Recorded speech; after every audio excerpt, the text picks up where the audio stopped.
Syracuse trying to become bowl eligible with a win here today. And this one is underway. And this is Thomas Williams from the 5-yard line. And he is level right at the 15. So we told you a little bit about Colin Schlee. He's a transfer senior, a two-time transfer. He grew up in Maryland. Signed originally at Kent State. His first 2 years, he only played in 4 games. And then in 2022 was a starter. Threw for over 2,100 yards, 13 touchdowns. He can run. He ran for over 400 yards. Then went to UCLA last year, primarily a backup. He has only thrown 1 pass his entire season. They're going to roll him out.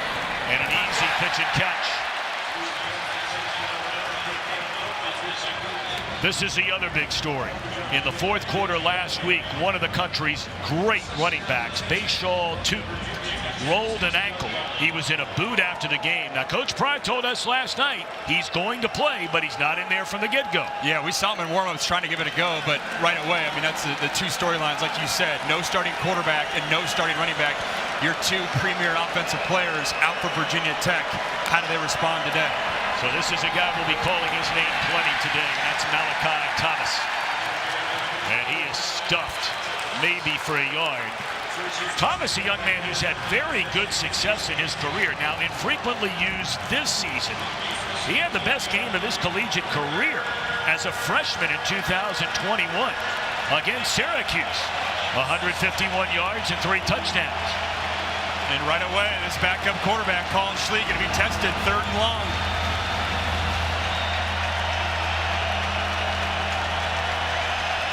This 3rd down defense for Syracuse has been lights out. And a jump ball, and it's incomplete. Outstanding coverage by Clarence Lewis. And it's 3 and out for Schlee on the opening possession of the game. I thought it was a pretty good ball, trying to get Jalen Lane, their leading receiver, on a little back shoulder route. Just excellent coverage by Clarence Lewis. Great job getting his eyes back. The Notre Dame transfer gives this secondary a vet feel, or a vet presence out wide, and what a great start for this Syracuse defense. One of the best punters in the country is Peter Moore, but he is standing just outside of his own goal line. And Trevor Pena, among the country's very best return men. Fair catch and good field position for the Orangemen.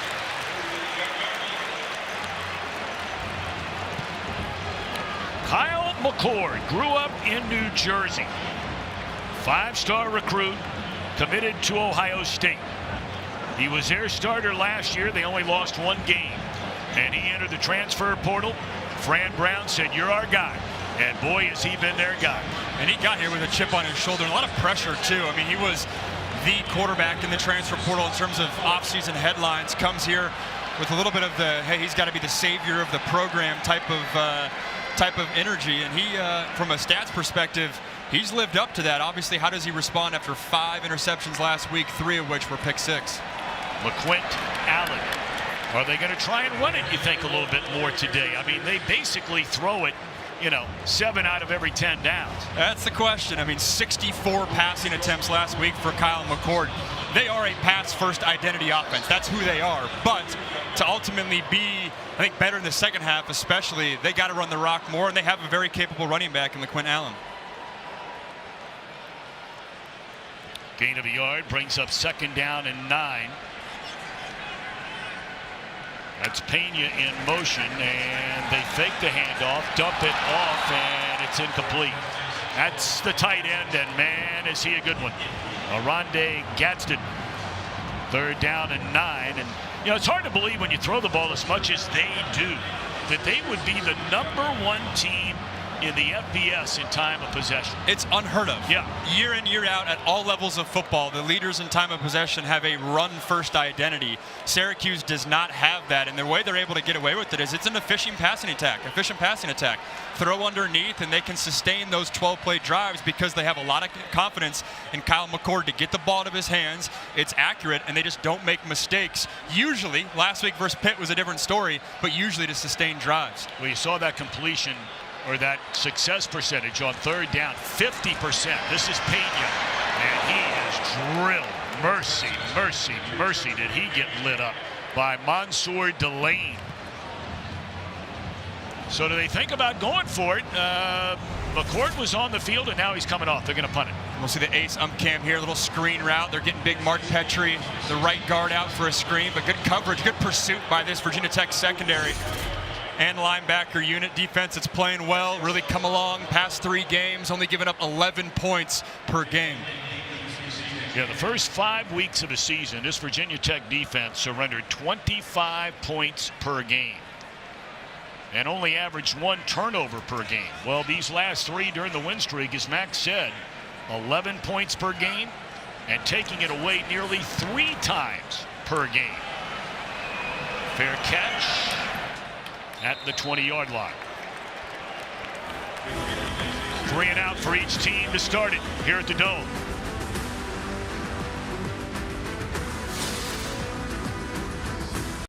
You were a kid growing up in the 70s or 80s, it was just the Carrier Dome. That's how I know it. That's how I know it.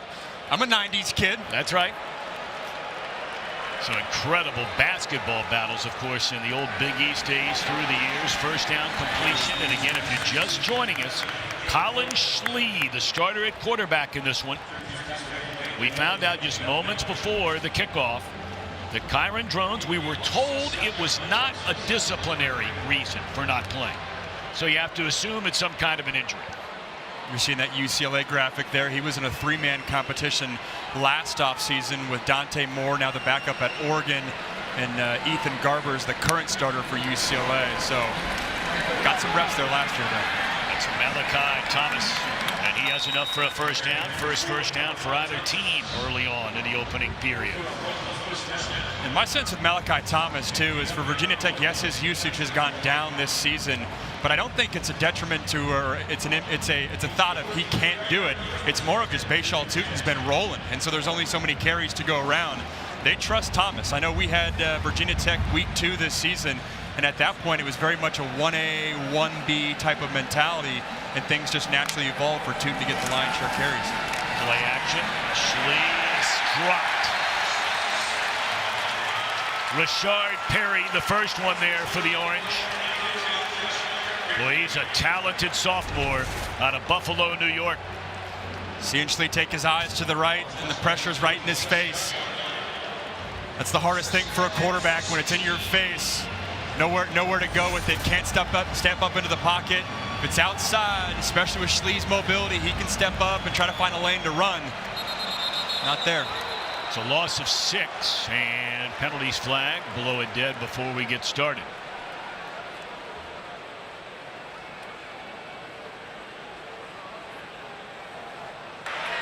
Offside. Defense, number 88.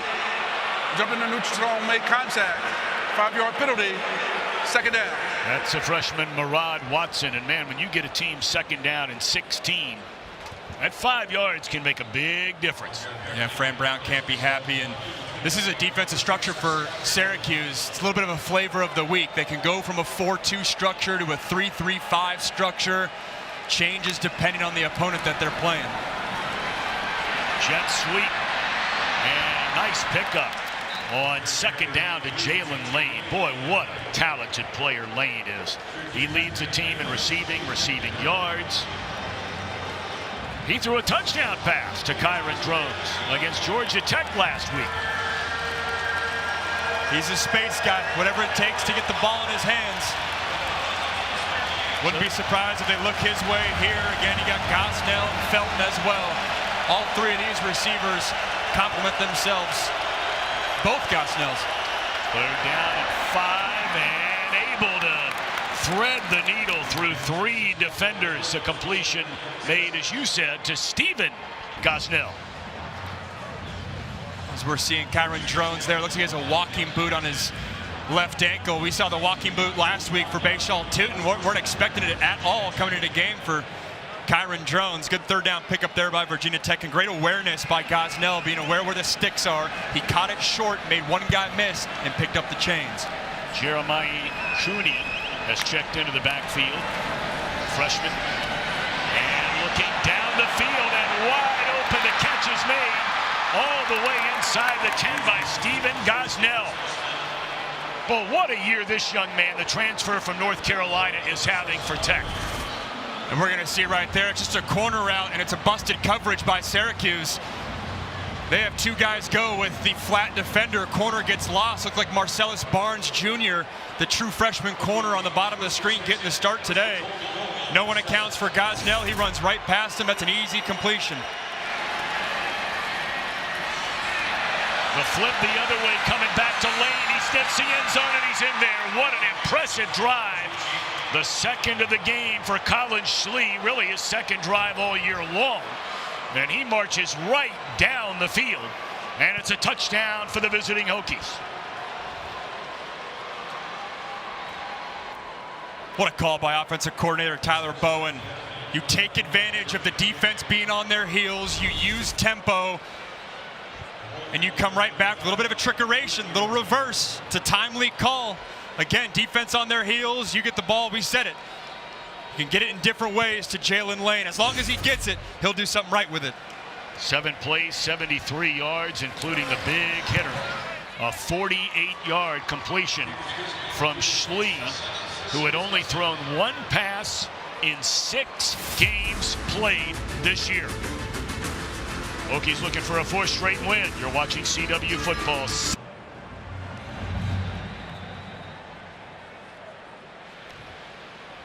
Alrighty, Mike, 2 of the 8 remaining undefeated teams in all the FBS hail from the ACC. Miami, as we mentioned, 8-0. Pitt 7-0. A big one against SMU. Huge one. Huge one. Both those teams have their eyes on the CFP. It feels like the winner keeps those dreams alive. Loser might be on the outside looking in. Malachi James, not much running room, is able to push forward to the 20. There are 4 unbeaten ACT teams in conference play. In Miami, the favorites, but don't sleep on Pitt, SMU, and then Virginia Tech. They have an outside shot to get in there. They play Clemson next week. Should they take care of business here and then have an opportunity to upset the Tigers next week. Allen for a couple of yards on first down. 7-0. Virginia Tech. As Colin Schlee has hit on 4 of 5 and takes his team straight down the field. 7 plays, 73 yards for a touchdown. And now McCord lofting it, back shoulder throw, and it's broken up. Good play out there by the safety Jalen Jones, because it looked like Pena was about to catch that on the back shoulder. No doubt, he had him too. This is underthrown football. He puts it out there closer to the 50, 55-yard line, or 45-yard line, excuse me. He might come down with this, just a little bit underthrown, and Jalen Jones, good coverage right there.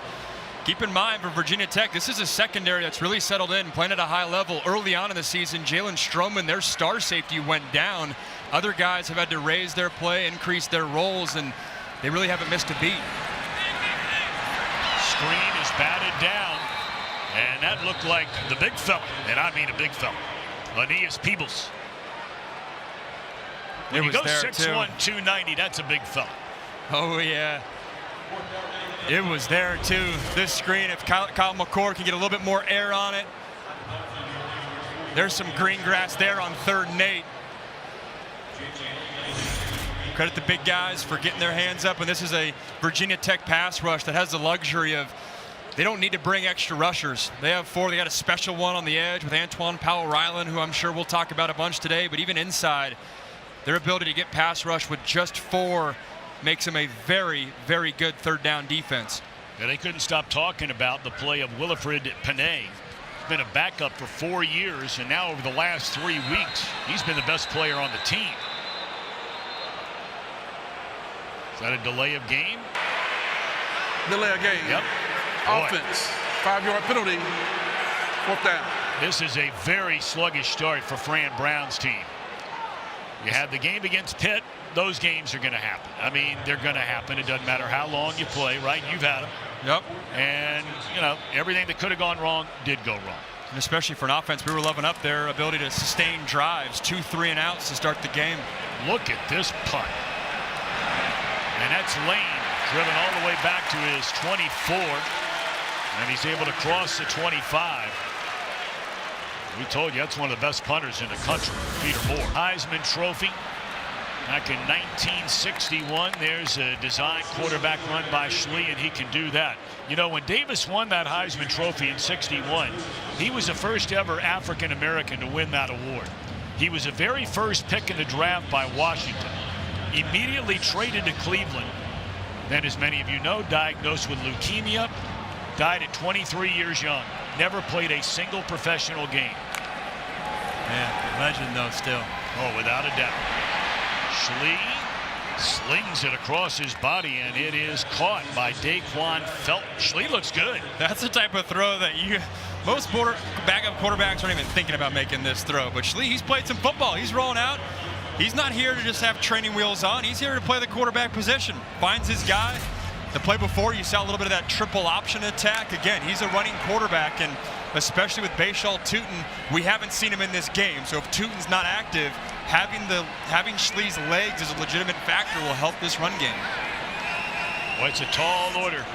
Granted, Malachi Thomas has seen a lot of playing time in his career, but Schlee virtually none. Oh, he had a wide open receiver right down the middle of the field.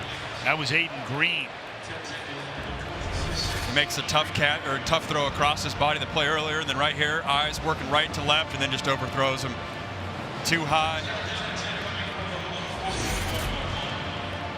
For Green to come down with it, seeing his numbers 5 for 8 so far. I mean, the ideal start for Virginia Tech, especially if you're looking at this offense saying, hey, our 2 best players offensively or 2 top players offensively are down. Who are we going to go to? Explosive drive, last drive out. Well, it's so nice to have a veteran guy. He's going to keep it, and he can run, man. And that's a first down across midfield. Spotted at the 47-yard line, so Schlee moving the chains again. Saw Drones there smiling. I think he's smiling at Schlee's celebration here at the end of the play. Again, this isn't his first action. There's no, hey, the light's too bright, any of that. I thought this was a great pickup for Virginia Tech. I thought it in week 2 when they had Colin Schlee, because I saw him when he was at Kent State on the road at Washington. Thought he did some good things at the quarterback position that game, and then UCLA got him again, thinking that he might be their starter last year. So to get a guy as your backup for the Hokies this year, that's a big get.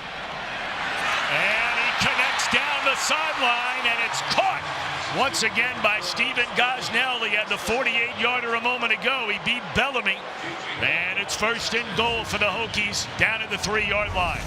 This is an outstanding throw. Works his eyes to the left originally, look out the safety. And that ball's on a line right there. Your receiver beats him. Get the ball on him right now. It's a good job by Gosnell using that left hand to get the defender off him. And Gosnell, I mean, we saw the Hokies week 2. Gosnell, he was the 4th receiver. You were talking about the 3 guys ahead of him more so, but he's really carved out a role for himself this season.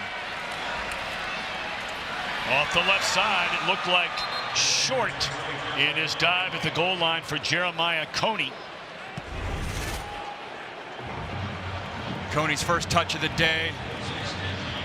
Cuts back, just loses his footing, and my biggest takeaway from that is no Bashal Tutin in the first 3 drives of this game. Looks like Coney's going to be that second back today. Sometimes when a star player is banged up and questionable, you see how the game goes the first couple drives. If you have momentum and you don't need your star player, then you won't play him. That feels like that's been the case so far today for the Hokies. Quarterback keeper, and that is a touchdown for Colin Schlee. What a start for Schlee and Virginia Tech. I mean, you start this game without 2 of the better players, certainly one of the top 2 running backs in the conference. It's been up and down for Drones, but he's the guy you want out there. And now a 14-0 lead 10 minutes into this game. And I wonder when Colin Schlee himself found out that he was going to be the starter, because we saw Drones try to give it a go in warm-ups. But how comfortable he is stands out. They have not missed a beat so far offensively.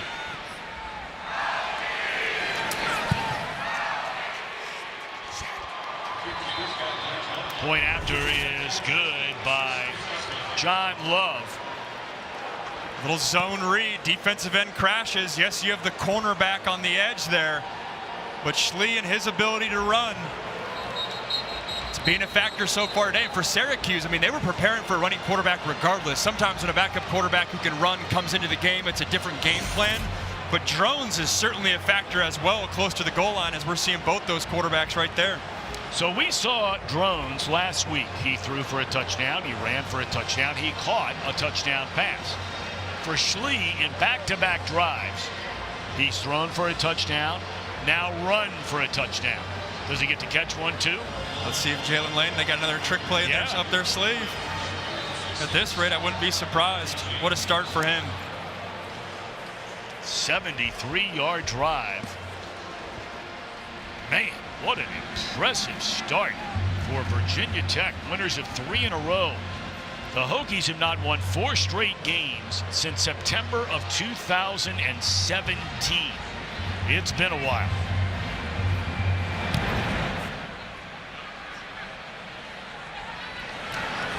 Malachi James at the 7 and tripped up short of the 25. Late penalty flag came in fact, a couple of them. From right around the 20, this could be a hold. And if it is, it's going from bad to worse for the Orangemen.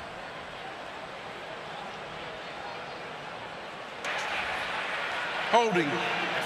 Offense, number 89 on the receiving team. At the distance to the goal, it'll be first down.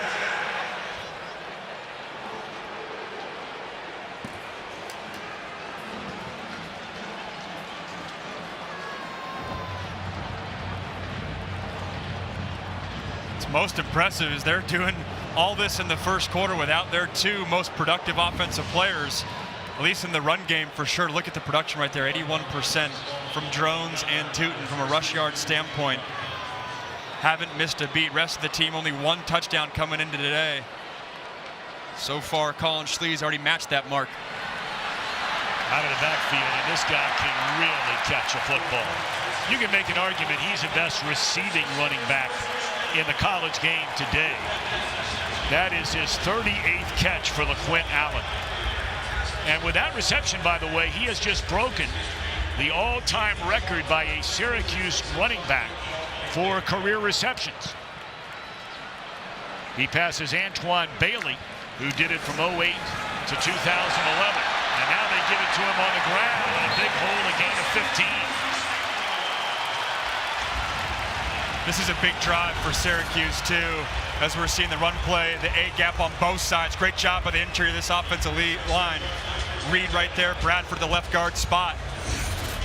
Can sense that Virginia Tech's expecting pass, and it's an important drive because Syracuse found themselves in this position versus Pitt last week, where they're down in the game, and then you have that feeling that you need to play catch up and come from behind and throw the ball all over the park. This drive, you got to stick with the run. Fran Brown didn't like how they got away from their game plan early versus Pitt last week. Well, that's their big target. Second leading receiver, Jackson Meeks. Boy, has he had a good year. Second most receptions, leads him in receiving yards. His last 4 games, he has 34 catches.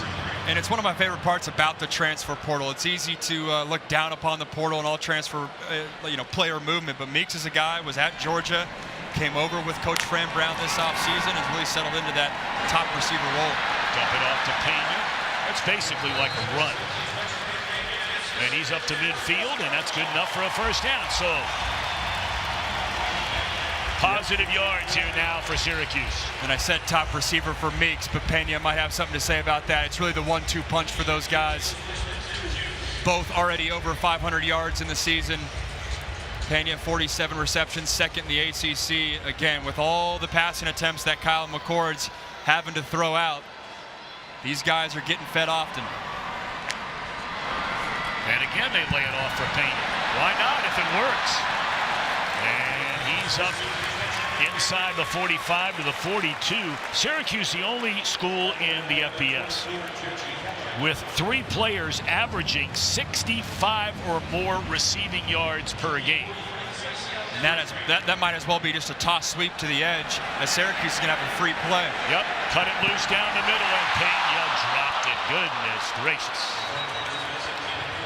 Boy, that would have been right at the 25-yard line. It's going to be an automatic first down, though, after the penalty. Outside, defense, number 52. 5-yard penalty results in the first down.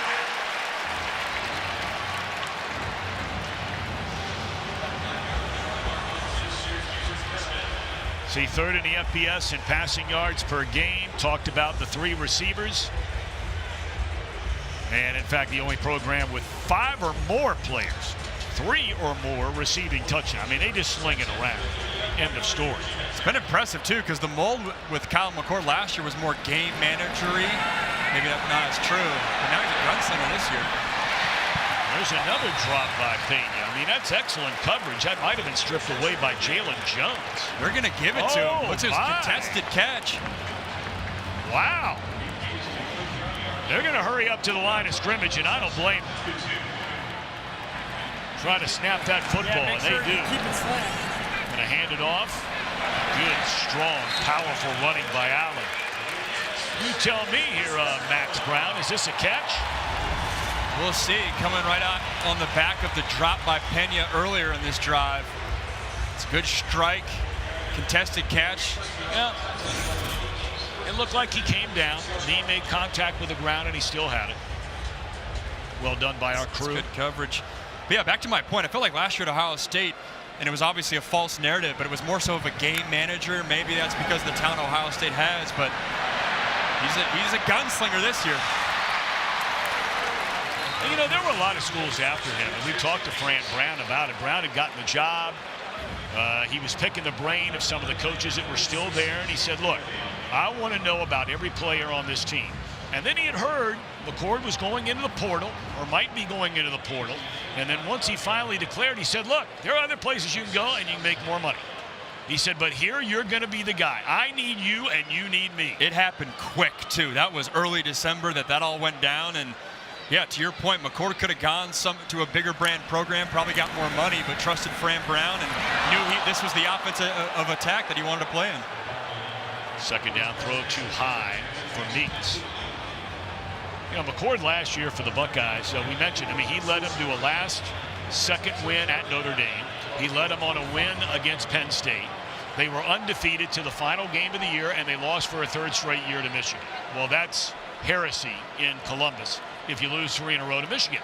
And, you know, I think he wanted to know if he was going to be the starting quarterback, and so he sat down with the Buckeyes coach Ryan Day, and Day said, look, I'm not guaranteeing you the job. We want you back. And McCord said, well, I got to know if I'm going to be the guy. You can't blame him for that. He had 1 year of eligibility left. 3rd down. They're dink and dunk their way down the field. That's great, but explosive plays could dictate this game. Field goal try is a good one.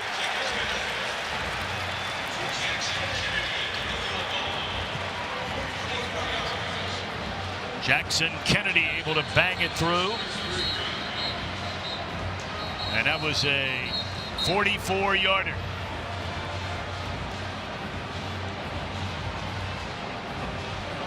Let's check in back at our studios with Mike Yam.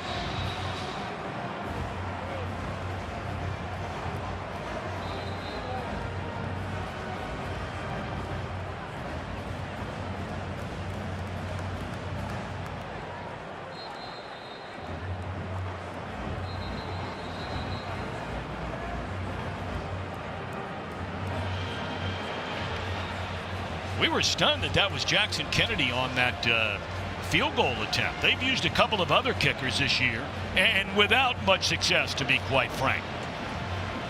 Jay Deneau, 2 out of 4, but you know, a little bit longer kick, 44. Kennedy comes on and bangs it through to get the Orangemen on the board. So 10-3, just seconds underway here in the second quarter.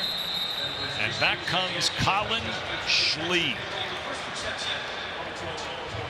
Trevor Scales, you got to be impressed, my man. No question about it, and so is everybody on that Virginia Tech sideline. The moment after that touchdown drive, one of the first guys to greet and celebrate with Colin Schlee was Kyron Drones. It's clear that they are very much so both locked in and have been boosting each other up from a confidence standpoint. But as y'all have touched on several times, Colin got all the confidence he could ever need to slide right into this role.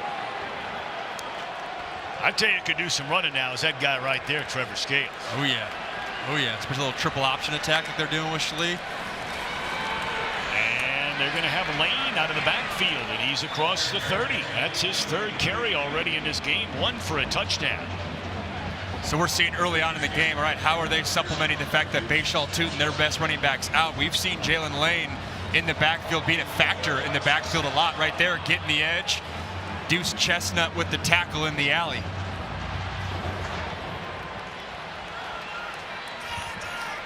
So it'll be a gain of 6 on first down. Malachi Thomas checks back in, and they fake it to him, and Schlee, another quarterback run. He took a big hit right there, delivered by Thomas Williams, a redshirt freshman out of Greenville, South Carolina. A three-way option here. He can give it to Thomas, he can pull it and run like we saw right there, or he can spit it out to the outside. I thought that receiver had leverage. I would not be surprised if offensive coordinator Tyler Bowen gets back to that play. And they go ahead and just quarterback sneak it, and why not? And that's a conversion on third down and a yard. Going to see this from the ace ump cam here. The tush push. See all over college football. Can't pile it on. Syracuse is lucky they didn't get a penalty right there. Elijah Clark jumping on the top of the pile right there. I've seen more ticky-tack calls. 2 of 3 on third down. The Hokies so far.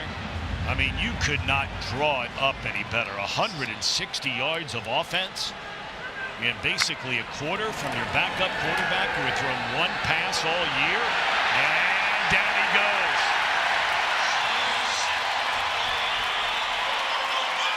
Initial pressure came from Keyshawn Burgos. They're going to get Marlowe Wax. Good to have him back if you're a Syracuse fan right there in the A-gap. They bull rush Malachi Thomas. Initially, it's pretty good pickup. I think Schlee's got to get that football out of his hands knowing that Marlowe's coming, but he's their best defensive player. Him along with Fidel Diggs. They're glad Wax is healthy and making an impact there. Yeah, Burgos wears number 2 for the other guys. Wax has made a name for himself. He's going to be playing on Sundays down the road. All day to throw, gets it away, and Thomas is dropped at the 24-yard line. So, after getting a field goal and a good offensive drive, the Orangemen step up on defense, leading to this third down and long. Third down and long, you got the momentum on your side. You've done good things offensively if you're Virginia Tech. Just can't put the ball in harm's way. I expect some sort of screen pass, something on the outside edge that's easy to either get the ball in your receiver's hands right away or throw it away and move on. So they'll call it third down and 13. They need to get up to the 46-yard line, and this crowd forces early movement. False start. Offense, number 79. 5-yard penalty. Third down. Johnny Garrett Jr., they've been shuffling some guys in and around that offensive line. Well, the starter, Xavier Chaplin, he was banged up as well coming into the game. Yep. So this might be an injury factor. So we've talked about the quarterback drones, running back Bashal Tootin, they're out. Virginia Tech, maybe their left tackle Chaplin's out as well. Yeah, he rolled an ankle and left the game a couple of times in that Georgia Tech win. And sacked. And once again, it is Wax. Boy, what a career, what a player he is. Young man out of Baltimore, Maryland. Their top tackler has been injured almost all year since the first game. It's the same blitz we saw earlier, just a middle backer dog blitz right up the A-gap. Marlowe Wax, just too much man for running back Thomas to pick up. And it was funny, we were talking with co-defensive coordinator Robert Wright yesterday, and he was saying, hey, when I first came here this offseason, Marlowe's like, man, I had 9 sacks my sophomore year. It's more of a true middle linebacker, but early on in his career was an edge player used to rushing the quarterback. Pena breaking a couple of tackles. And it's thrown down just short of midfield. And that's, can you believe the big fella Panay getting down the field on that tackle? Does it all. I mean, that's unbelievable. He said he was a former. He grew up, went to nearby Liverpool High School, unanimous All-American, first-round pick by the Atlanta Falcons. And he was diagnosed in 2016 with ALS. And Tim and his wife, Alyssa, had a chance to catch up with them a little bit last night. 5 kids, 10 grandkids, an 11th grandchild on the way. God bless you, young man. He and I broadcast many Cotton Bowl games together, and what an awesome guy. I mean, the ultimate Renaissance man. broadcaster at Fox for a long time after a great NFL career. He's an accomplished author. He's a lawyer. He was a local politician. And he has never left Syracuse, never forgot where he came from. And I texted him yesterday. And look, when you know somebody who has ALS, you know, you ask how they're doing, and you almost feel like an idiot asking that question. He writes right back, man, I'm great. God is great. Getting ready for an 11th grandkid. That's Can't awesome. wait. That's awesome. He's the best. Praying for him every day and his family.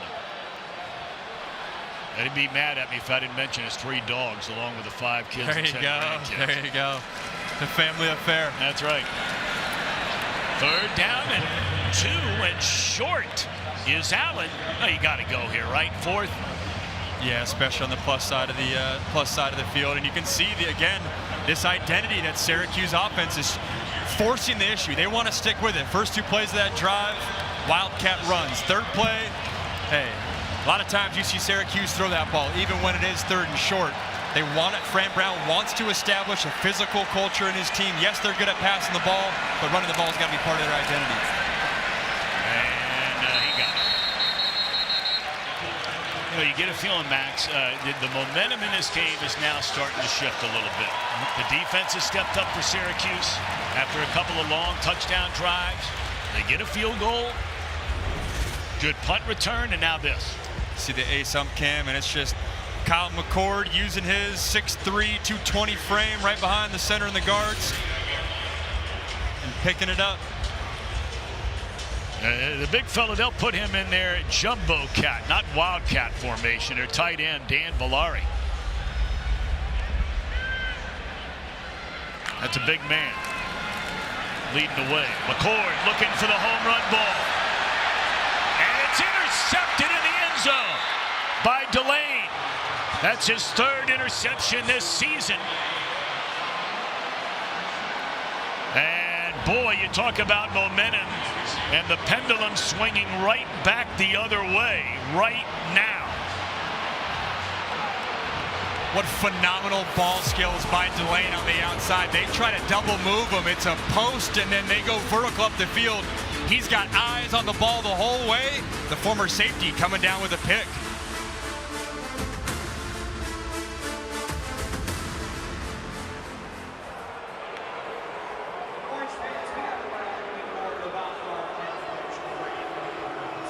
Interception thrown by Kyle McCord this season. That is his 6th in the last game and a quarter plus.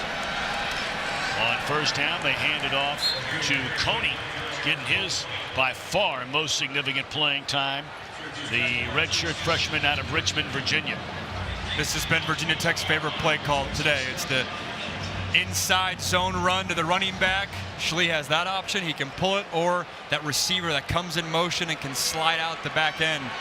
They've run it several times so far today, and they'll come back to it again because there's multiple options you can get to. Schlee gonna roll. That's a dangerous throw, but he makes it. That's a good throw. That's a completed pass and fumbled out of bounds. So they're gonna mark it at the 35-yard line, and that is a 1st down.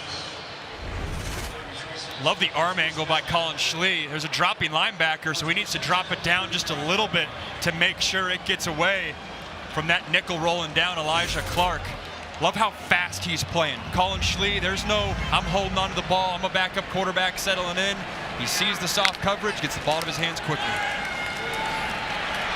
Osmell has had a monster game. We haven't called his brother's name. I mean, his brother is among the best tight ends. In fact, we have 2 of the better tight ends in all of the ACC in this one today.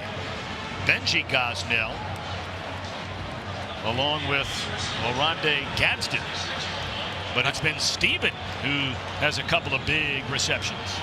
Nice play right there, too, by Elijah Clark, who we just showed. Coming down in that alley, being physical. That's a play that could have easily gone for 5 or 6 yards. Instead, you stopped him for just 2. Oh, that's a dangerous throw there on 2nd down between 2 defenders and batted down. You had Bellamy there in coverage.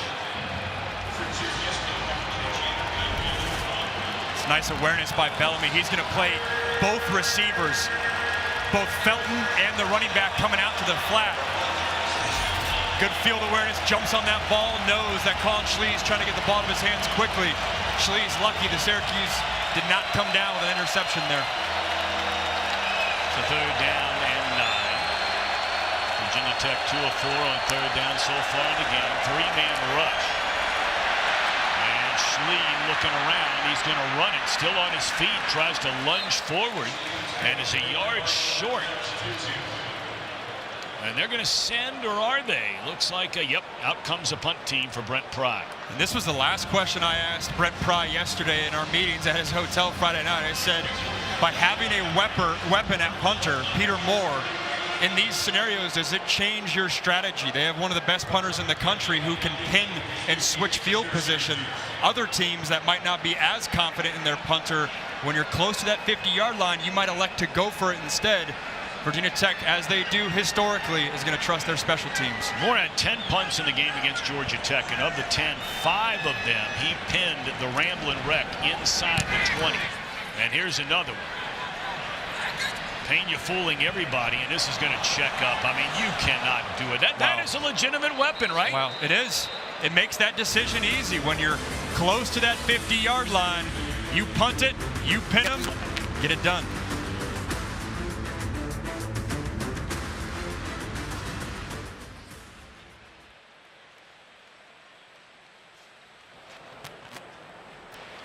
Well, we had a penalty flag on the play and waiting to find out what that's all about. During the kick, personal foul, face mask, receiving team number 1. After the end of the kick, it'll be 1st down, Virginia Tech. Boy, Fran Brown is some kind of bent out of shape. You're watching CW Football Saturday, presented by Verizon.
All right, Mike, thank you very much. That's a big-time game in the ACC.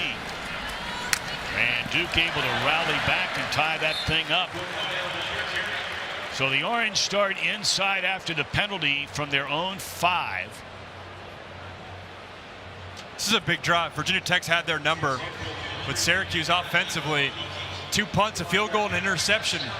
Only 48 pass yards in the first half. Remember, this is an offense that averages over 350 a game.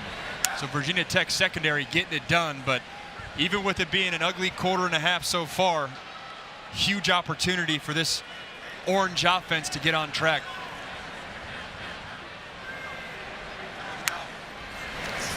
Second down and 5, McCord, and batted down. He had an eye once again on Meeks. This right here is just man coverage. Right in the receiver's face mask, no space, making a play on the ball. And that was the first snap of the game that really jumped out to me. They were man tight coverage across the board. All 4 receivers that Syracuse had. Defensively, that's saying we think our cover guys are better than your receivers. Show us that you can beat us one-on-one. And again, they're going to line it up here. Look how close and tight the coverage is on both sides, just daring Syracuse to win on the outside. McCord gets it away, and Pena's having a hard time holding on to the ball today. He was given the benefit of the doubt. It actually looked like a good call on the play on the last drive, but that's his second straight drop. McCord paints this on the back shoulder of Pena. He's working in, and yeah, he lets it get into that right shoulder, that left shoulder pad. Got to extend the hands there. It's a little difficult because he's throttling the receiver down and throwing it on his back shoulder, but a guy like Pena should come down with that. And again, this tight coverage for Virginia Tech, that underneath stuff is difficult to get. There's no easy soft coverage windows to just throw an easy hitch or an easy curl there. I think Syracuse is going to have to prove they can win one-on-one vertically down the field to open up the underneath stuff. Jake Stonehouse puts a foot on it. And Lane escapes one tackle, and he's up to the 48-yard line. I'd like to remind you, next week's right here on the CW. Great field position. Ranked Washington State spot, getting it done. Yep. One loss to Boise State, who's leader in the clubhouse to reach that college football playoff for the group of 5. That's another carry for the wide receiver Lane, and another good pickup, and a penalty flag came in late. Deuce Chestnut pointing as though it will be against Virginia Tech. Holding. Offense, number 9. Right. 10-yard penalty from the spot of the foul. Still first down. First down. You see the hole on the outside by Felton. He's physical there. Man, I didn't see much there at all. Maybe it was the right hand on the right shoulder pad, the inside of that look. Say, that's been a pretty good play for them, though, in this game so far today. I love it. And you can, I mean, we got to credit offensive coordinator Tyler Bowen for that. Again, your running backs, star running backs down. That's a lot of production you lose in the rushing game. How do you make up for that? Doesn't necessarily have to be from run running back. You can get your receivers involved. That's a backup tight end, St. Germain. Short pickup on first down and 15. That'll get him back to about a yard short of the original line of scrimmage. You're Virginia Tech, too. You don't want to necessarily give the ball quickly back to Kyle McCord and allow this Syracuse offense to get momentum and start waking up in this ball game. And for your side, for Virginia Tech, you're letting the Syracuse hang around. Your defense is playing lights out, but an opportunity to separate here. This time the double reverse to Gosnell, and this is a big game. He is having a monster game. That was a late flag. And that's Aiden Green who took the flip. And again, another flag comes in late. So Aiden Green picked up enough for a first down, but illegal block in the back. Offense, number 61. 10-yard penalty, down. It's Braylon Moore, their outstanding center. And they're going to get him late. Braylon Moore barely touches him. It's going to be Deuce Chestnut in the back. I don't think he needed to do that. I think Deuce Chestnut took a poor angle. Yeah, and he's upset because he barely put his hands on him, but it's a good call right in the back. But I think Deuce Chestnut's angle was too sharp. They were going to run by him regardless. Anytime you get those reverses, you get the front side guard and tackle working back against the grain to clean up anyone that's trailing. But when they're trailing, there's a reason. It's because your ball carriers outrun them. Would have been a first down, now second and forever, and they pick up close to forever until it's jarred loose. Gosnell took a vicious lick, and he's injured. That was right in the ribs. We could hear that from our booth, this is as close of a booth as we get on the field right there. Oh, baby, you can see him bend with that hit. Devin Grant, physical hit, looks clean though. That's all the right shoulder of Devin Grant. That's textbook. Got to credit the hit there. Nothing dirty about that. That's just a physical play. They're trying to get Gosnell on a little seam route. I thought Schlee held onto the ball just a tick too long. That's always a bang-bang route. You got to throw it right behind the linebacker, but don't allow the safety to get involved. Gosnell, who we've talked about a bunch, having a heck of a year. Man, that's the former quarterback in me is like, man, get him a flak jacket, protect those ribs, but receivers don't wear them. Do they slow you down at all? The only thing I noticed it on is ball security. So when you're running, it obviously is more padding in the ribs, so it's harder to get the ball more condensed to your body. That's why receivers don't wear them. Trevor? I was just getting ready to contribute on that. Yes, it absolutely does slow you down. As a former running back, like I never liked anything around the waist that would constrict that body control, able to fold and move with hits and otherwise. So I can absolutely attest to it being a bit of more of a restrictive than it is protective measure to take that flak jacket on. That's great insight. I know towards the end of my college career, there was new technology of a thinner padding that would mold to your body that was more rigid, almost like rock when you could knock on it rather than the padding you're used to, but still, receivers, running backs, rarely ever used. All right, so third down and 19. Four-man rush. And nothing doing. The Orange will get it back.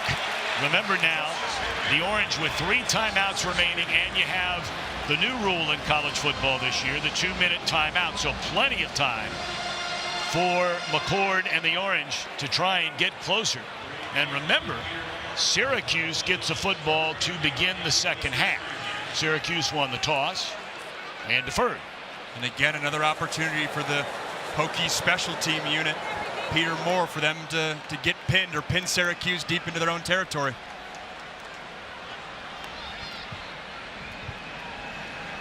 So here's Moore once again. We told you 5 out of 10 pinning the opponent inside the 20 last week. He's already 1 for 1 today, and this might be 1 for 2. Yep, fair catch at the 15. That guy's pretty much automatic, isn't he? Oh, yeah. And let's send it back to the studio and Mike Yam.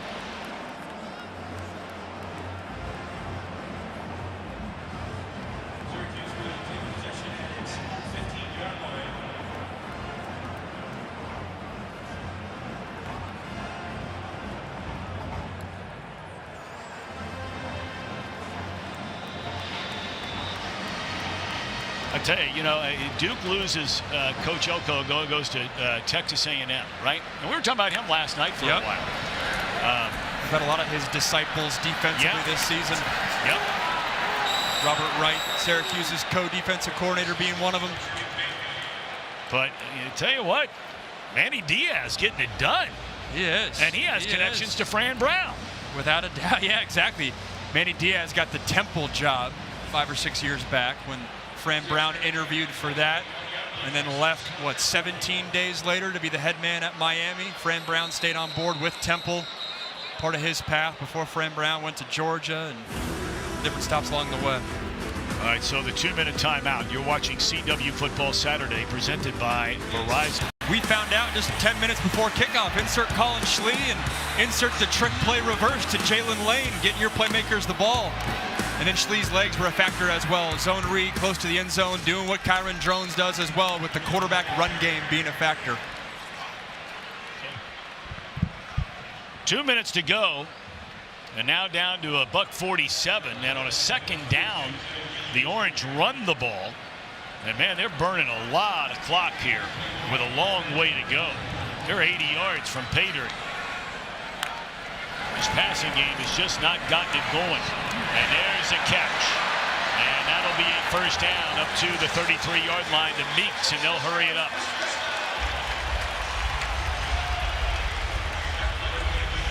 Good job by Meeks winning his one-on-one coverage. That play again, there's not a secondary player further than 8 yards down the field testing Syracuse in one-on-one matchups.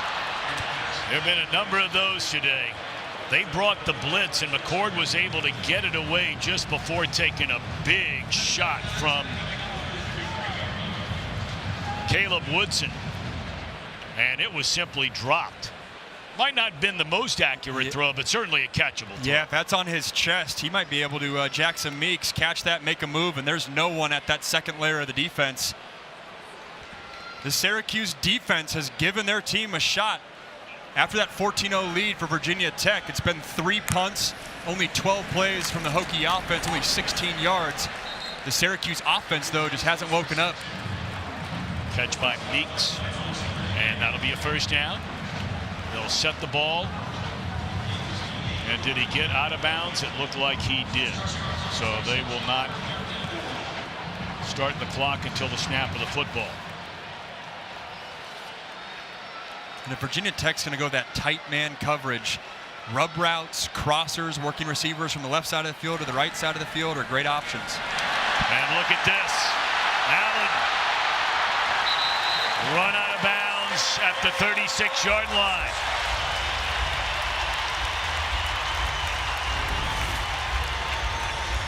When they're expecting pass, utilize the run game. They're forcing the issue, trying to make sure Allen is a factor in this game, not just catching the rock, but the run game as well. That play right there is really the first explosive play we felt in a while.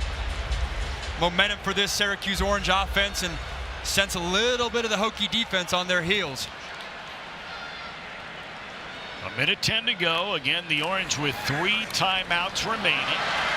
And that catch is made, and the ball is loose. My goodness.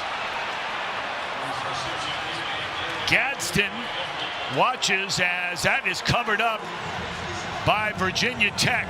Jaden Keller able to cover it up. Darrell Gill Jr. made the reception. And then Delane, was he able to strip it out of there? No. It was coming in from the other side by Mose Phillips. They talked about Gill getting more usage, and we were just talking about ball security as well. It's a little bit loose there on the edge. Credit the awareness by Delane. He has him wrapped up. Momentum stopped. Rips that ball out, and a key turnover. We just said it. Syracuse offense is the first momentum that we've really sensed in this second quarter, and right away the Hokie defense stops it. Boy, and takeaways the name of the game for this Virginia Tech defense. We told you their first 5 games, they averaged 1 takeaway per game. Well, during the 3-game winning streak, they've averaged nearly 3 takeaways per game. And they're in the top 20 in the country in overall takeaways. Let's go downstairs to Trevor Skate. Just a quick note on that last turnover. That is the first fumble lost by the Syracuse Orange offense all season long. They've typically been really good with ball security in that department. Yep. That's hard to believe. But it's also hard to believe as this is a big game. They look like they were good to run out the clock here. But after a couple of very good runs, they're now going to spend a timeout. Yep. And Virginia Tech on the other side of the 50. Coney, a big run. Coney, these running backs, big frame. He's 6 foot, 200 pounds. All 3 of these running backs for Virginia Tech, including Bayshal Tootin, over 200 pounds. Lowers the shoulder, and you said it, that's a chunk yards play that then changes the scenario if you're Colin Schlee. Now at the 50-yard line, 18 seconds left, still have 2 timeouts.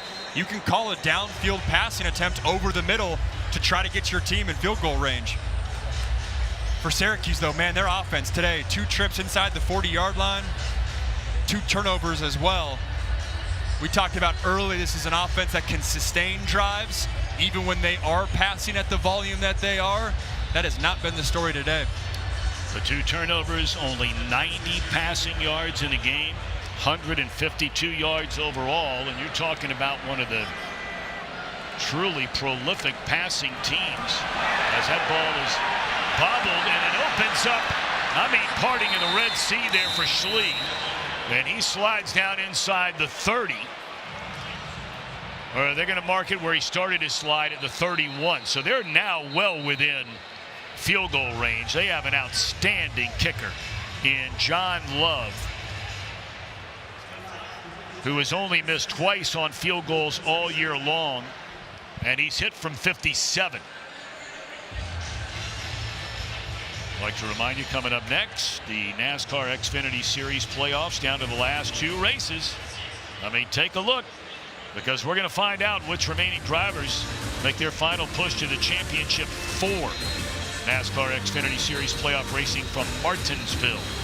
Next, only on the CW. And you look at the standings going into action later today. Round to 8. Yep. It's tight. With 12 seconds left here, and you still have a timeout, I'd expect Virginia Tech to still run one offensive play, try to help their kicker out, Love, make it even easier. They've had success with the running back. Could go back to that, but you also have enough time to throw it as well. They are reviewing to find out exactly where. They want to make sure they get the spot of the ball right. Did he go down on the snap? They want to start with that. Oh, wow. Yeah. This one's coming back, boys and girls. It's a great shot by our crew right there. I didn't even see that in real time, that right knee. It's a low snap.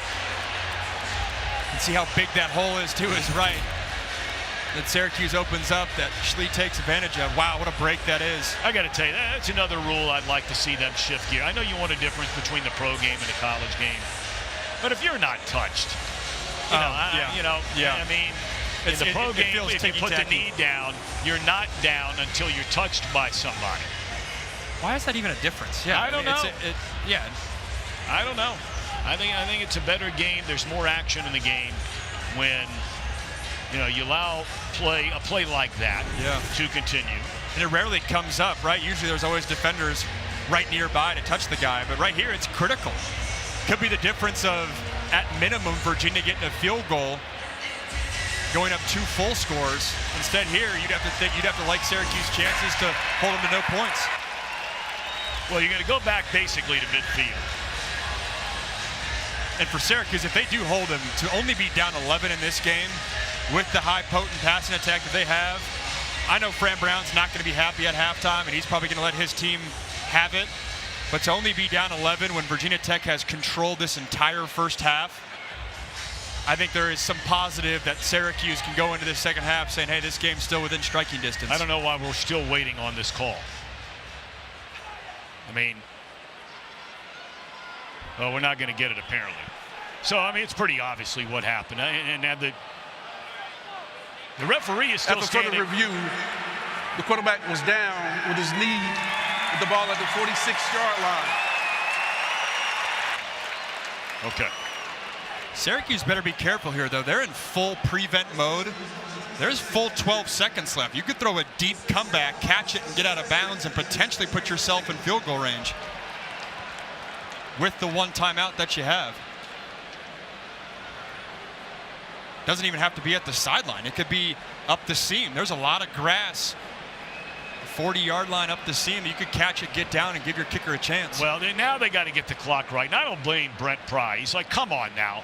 This can't take this long. If his knee was down, now they're going to come over and explain to Brent Pry why there's 7 seconds. The ball would have been put in play the second he touched the ball, right? The knee goes down, which means he's down, but you would have had to have called a timeout if you were Virginia Tech to stop the clock. And I'm sure Brent Pry is saying, I would have called a timeout if that was the case. Should be at 18 seconds, exactly what you're saying, Tom, if you would have called that timeout. If you were allowed to take the timeout. But, he thought the play was continuing here. And now we're waiting as Brent Pry is getting an explanation. I would throw it to Mike Mothershed standing by, our rules analyst, but, we haven't seen a definitive replay as to when or how you're going to determine, Mike, and I'll ask you right now, how are you going to determine what the clock should be here?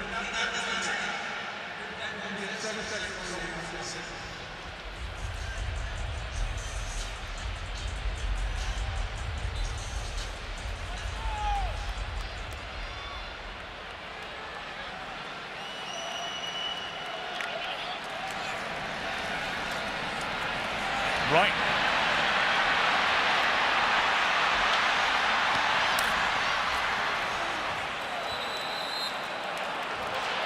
interception when he tried for the bomb down the sideline after they were starting to pick up some offensive momentum, really for the first and only time all day long.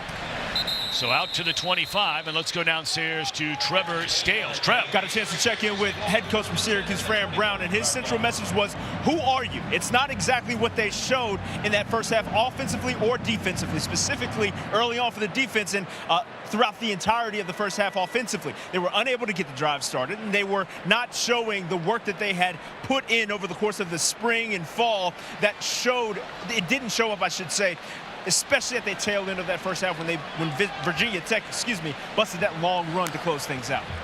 And that was very nearly a touchdown. Now, this is one thing that they've not done all year long that they've done well today, and that's run the football. That's an 11-yard gain on first down. Yeah, you could tell to start their drives early on in the game, they wanted to force the issue, get the ball to LaQuint Allen, doing it again right here. A misfit middle linebacker-wise for Virginia Tech. Allen sees it. It's a good start for this Orange offense. Allen with just a little more than 100 rushing attempts this year. And that's through 7 games. Close to 500 rushing yards. We talked about all the receptions, so he's getting plenty of touches. But a year ago, he ran for over 1,000 yards.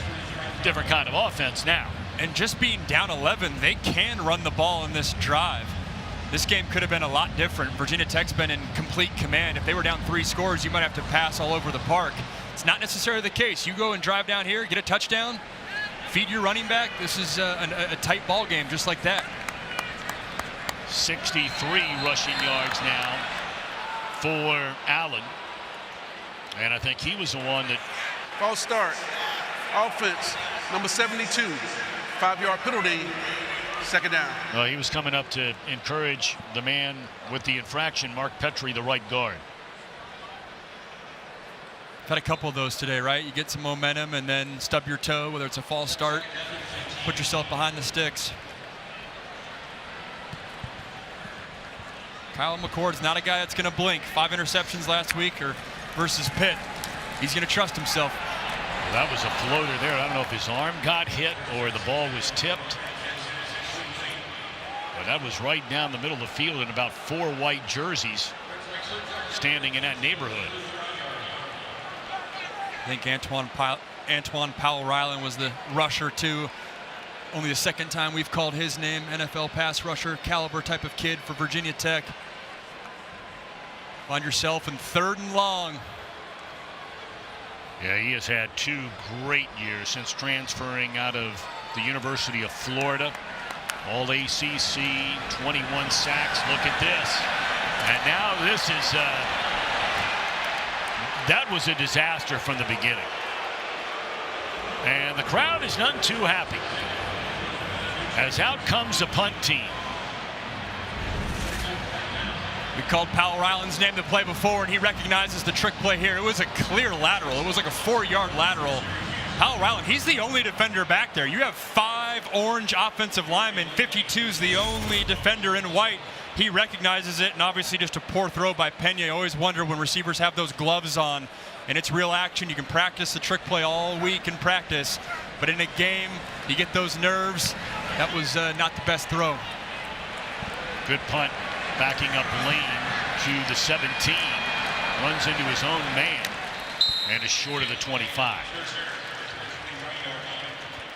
Well, coming up this Monday, the Man of Steel continues his epic battle.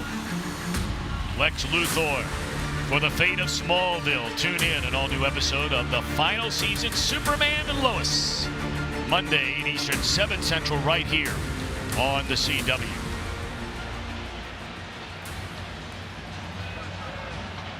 I thought Colin Schlee played well, especially given backup quarterback first real action this season. We've talked about how experienced he is, but the first thing I'm always looking at when a backup quarterback comes in is the offensive coordinator protecting him with the play calls. That was not the case in the first half. Jeremiah Coney getting his most playing time so far this year. And man, he had the big 47-yard run. He's got 6 rushing attempts in the game for just short of 90 yards. For those that are just tuning in, no Bayshall Tootin, their star running back. He's dressed, went in warm-ups. Haven't really needed him, though. Coney's been a factor. Malachi Thomas has had some big runs, and they've used Jalen Lane, the receiver, in the backfield like we're seeing right here.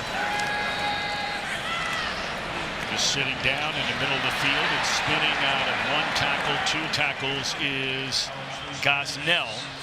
He had a couple of big receptions in that first half, which led to Hokies touchdowns. It's a good sight for Hokie fans, too. Gosnell got drilled in the ribs. Vicious shot, legal hit. That's a good sign. He's back out there looking healthy. That looked like it could have been a bigger injury. Speaks to the toughness that Gosnell brings. So now you have 3rd down and a yard. I was going to say, is this going to be a quarterback run? It is. And he's able to dodge defenders. That is excellent. Patient running by Schlee to move the chains. You said it. Patience, seeing the vision. Look at 61. Braylon Moore to the center, blocking back, clearing that lane. That's a heck of an effort by Colin Schlee to pick up that first down. Said it in the first half, though, but he's a running quarterback, so game plan-wise, what you're installing with Kyron Drones versus Schlee doesn't necessarily have to be a whole lot different, because you want both those quarterbacks' legs to be involved in this game. Malachi Thomas back in, and he'll get the handoff. And breaks out of a tackle and turns it into a big run, an even bigger run. That's a 15-yard run after it looked like he was going to get dropped for a loss. And that was Murad Watson. You said it, Watson, as we see the ace ump cam in the backfield. That easily could have been a 2-yard loss. He had penetration right away. Credit the effort from Malachi Thomas, breaking through that first level of the defensive line, running with a ferocious attitude. Thomas again, and another big running lane. That'll be a pickup of 11 and another first down. This is Virginia Tech football. They believe in running the football. They do, and you're seeing a little bit of the difference with Thomas back there. Throughout the season, Tootin, this offense has been very much an outside zone running team, meaning you're running behind the tackles and the tight ends. Well, Thomas at 215 pounds, he's more of an inside zone guy, behind the guards and the centers. So far today, that has very much been their run play of choice. Nice stuff this time.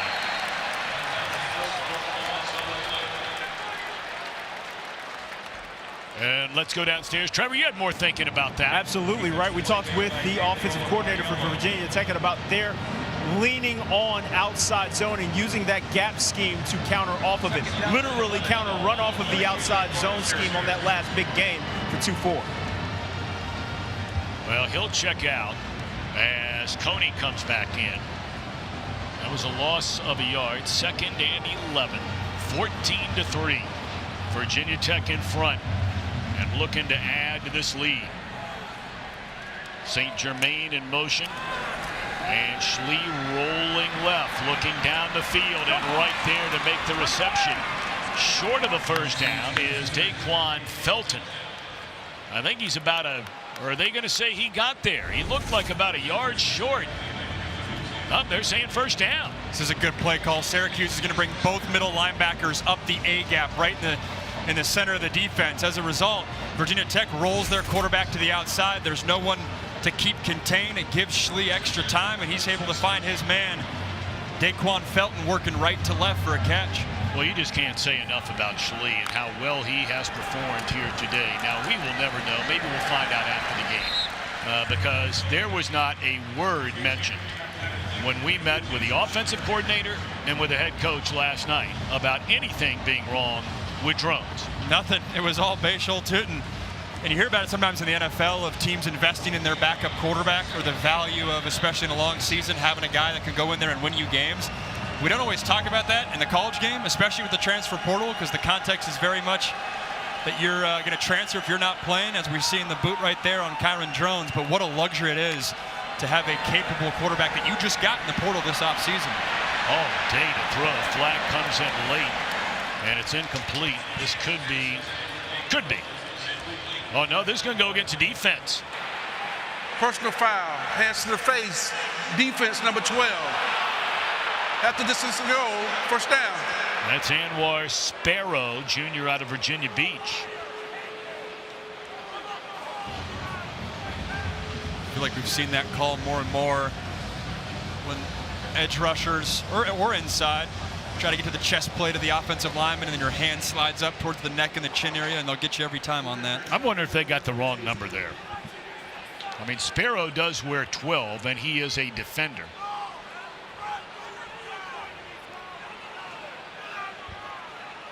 Seen right there on Coach Brown's hat. Dart, discipline, accountable, relentless and tough. The mindset he's trying to instill in his team. They're going to be challenged right here in the red zone to use that identity that they're working to create and get off the field. Thomas looking for a hole and not one there. Excellent play by Marlowe Wax. Linebacker stepping in to wrap him up. It's good tackling. And that's been a big point of emphasis this week for Robert Wright and Elijah Robinson, the co-defensive coordinators, feeling their team is not tackled well. This is the area of the field we saw the reverse earlier. I wonder if there's a play off of that. They're going to throw it.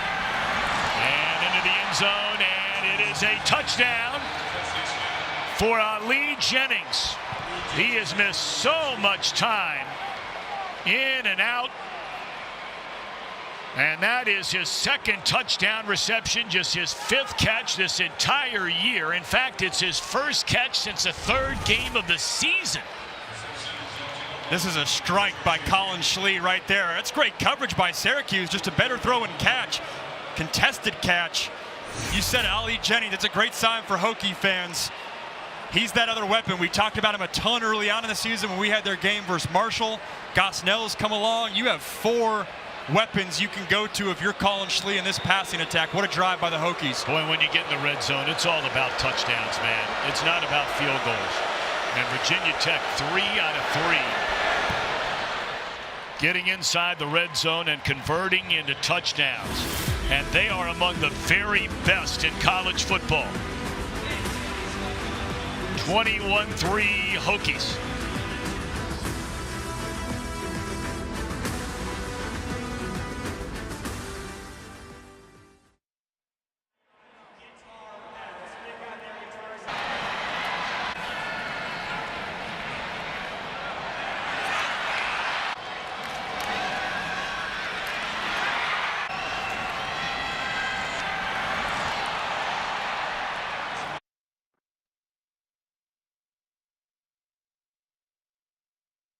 Quarterback, but not playing like it today. His legs have been a factor in the run game. He's been confident operating from the pocket, delivering the strike right there, getting multiple playmakers involved, and it feels like this offense hasn't missed a beat with number 3 behind center. Oh, you're not kidding. And again, for those of you that weren't with us, Schlee initially signed out of high school.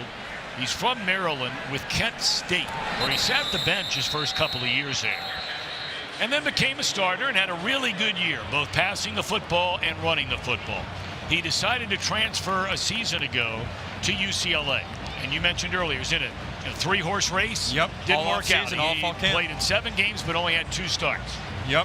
Was battling with Dante Moore, who was a 5-star recruit coming out of high school, started most of the games for UCLA last year. He's now Oregon's backup, who hopped in the portal as well. And Ethan Garbers was the 3rd guy, UCLA's current starter now. And I remember when he went to UCLA, I thought it was interesting, just given they had Dante Moore coming in and Ethan Garbers had done some good things. He believed in his ability, and we're seeing why today. Well, the Orange has had far more success running the ball today than they have throwing the ball. That's a freshman, Jameer Thomas. Nickname is Wiggles, and he's unable to wiggle out of that tackle a yard behind or a yard beyond the original line of scrimmage. I mean, you got to wonder, is the defense this good, or is Syracuse pass game just gone south for a 2nd straight week, or a combination of the 2? And that'll be an interference call. Yep, no doubt about that, against Delane. So that's an automatic first down. Pass interference, defense, number 4. Ball be placed at the spot of the foul. First down. Tom, to answer your questions, like this play is the perfect example. It's been tight coverage across the board. In weeks prior, Syracuse has faced corners that are you know, taking with the or given softer coverage and given those easy hitch throws. Virginia Tech, that hasn't been the case today. They've been right in the hip pocket of all these receivers, daring Syracuse to win downfield. And if Syracuse is going to come back in this game, I think they have to win those type of matchups. One-on-one contested throws on the outside lanes down the field to soften up this coverage. So an automatic first down and False start. Offense, number 74. 5-yard penalty. First down. Syracuse just can't get out of its own way. I mean, you keep expecting, as good as this offense has been, to get it going and been outside of the pit game. I mean, this is one of the most prolific passing teams in all of college football. It's been sloppy for sure. Now, Allen has had a good day. And you wondered that, right? They played on a Thursday night at Pitt, nationally televised game, whole country watching. Didn't go well. You get blown out. Up into that point in that season, they were 5-1 going into that game. A lot of momentum. You wondered how they would respond. Extra rest, week of practice. So far have come out flat. And it's the first time they played at home in almost 40 days. Their last home game was in September. How about that catch? Gadsden. Man, was that nice. And well thrown and well defended. One of the first time we've called Oronde Gadsden's name. The tight end often lines up at that slot receiver position. Again, tight coverage by Virginia Tech. Keontae Jenkins right there, but Syracuse comes down with the catch. Oh, he broke a tackle. And off to the races. Down the sideline, and is it a touchdown? Waiting. Still no signal given yet. The ball was fumbled, but I think the ground caused the fumble. Or did it? That is Justice Ross Simmons. And they're saying, I still haven't seen the signal for a touchdown. Wow, what an effort. And that is a touchdown. You called it, Tom. Ground caused the fumble, at least at first glance. Foot getting tripped up. Don't think he touched the orange out of bounds. What an effort. Full extension by Justice Ross Simmons. That's the risk you have. We've talked so much about this tight coverage defensively. If you're aggressive at the corner spot and you go for that interception or you go to make a play on the football and you miss, there is no help behind you. Ross Simmons taking advantage. The home run shot doesn't necessarily have to be a vertical downfield passing attempt. It can be a 5-yard hitch, make a man miss. Get yourself a house call. That is the first reception this year by Ross Simmons. I mean, you got to find something to work. Why not? Breaks a tackle and off to the races. What an effort. CW Football Saturday is presented by Verizon. The Orange back in the hunt.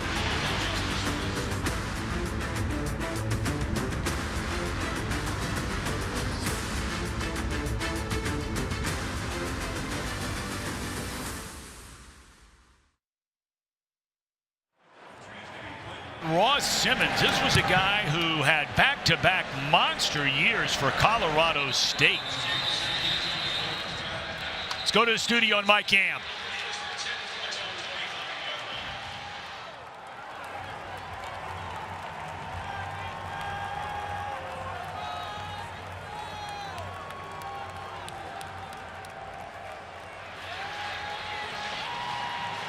Yes, we are. Canes without a loss. Ross Simmons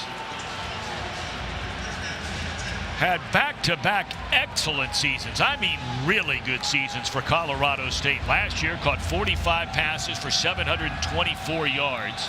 And then in April, to get closer to family, he transferred to Syracuse. He's only played in one game the entire year against NC State. Didn't have a touch. And he just rips one off for a touchdown. That was a 55-yard score. Drop pass on the outside by Benji Gosnell. Clarence Lewis, the corner for Syracuse, in there with the physical play. Can sense some of the energy coming back here in the dome. There's more than enough time. Over 6 minutes to play in the third quarter.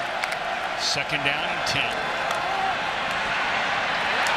the handoff going nowhere to the wide receiver, Green. And you talk about momentum. This is a big play coming up third down. They handed the ball to Aiden Green. I thought he could have got the edge. He had lead blocker Malachi Thomas. He elected to cut up underneath. Credit the tackle right there, though, by Chase Simmons. That defensive end running sideline to sideline.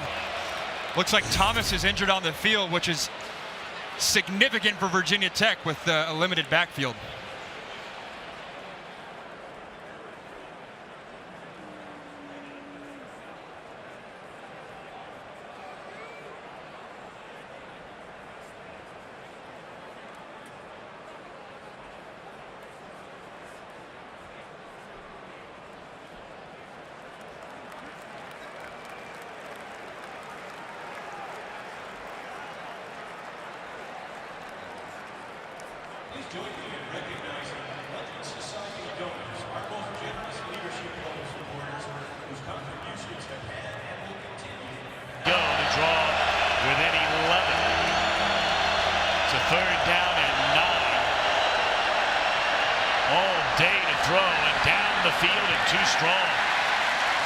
Had gotten behind a couple of Syracuse defenders, so the stop delivered by the Syracuse defense, and now McCord and company going to get it back.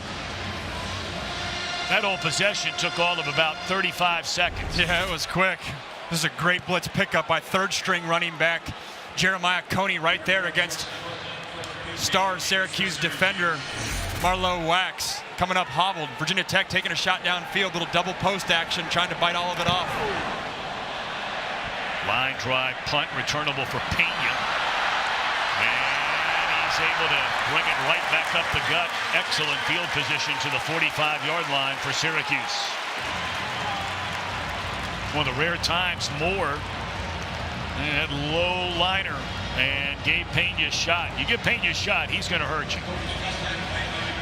Man, Tom, you can feel this energy back in the stadium, even though it's been sluggish. Credit these fans. I think it's the benefit of being at home in the Dome rather than like we saw last week on the road at Pitt, enemy territory. It's easy for that negative momentum to continue.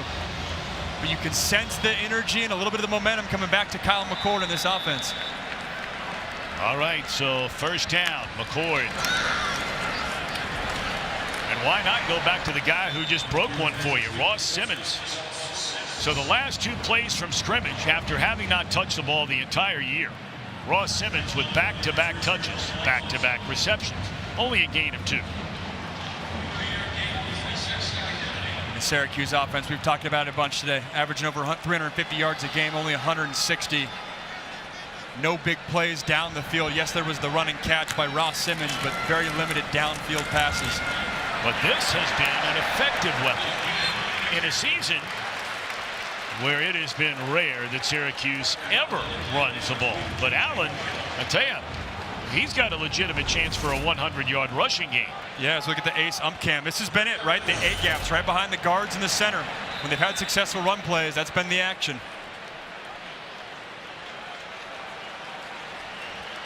And McCord able to pick it up.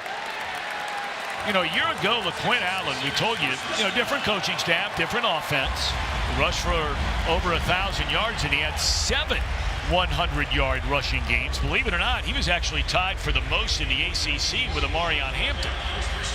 But then you go this year, and you rarely ever run it. Yeah, he's a weapon. Most running backs say, I got to get him a certain amount of carries. For him, it's just touches. In the hands of Pena. And still on his feet.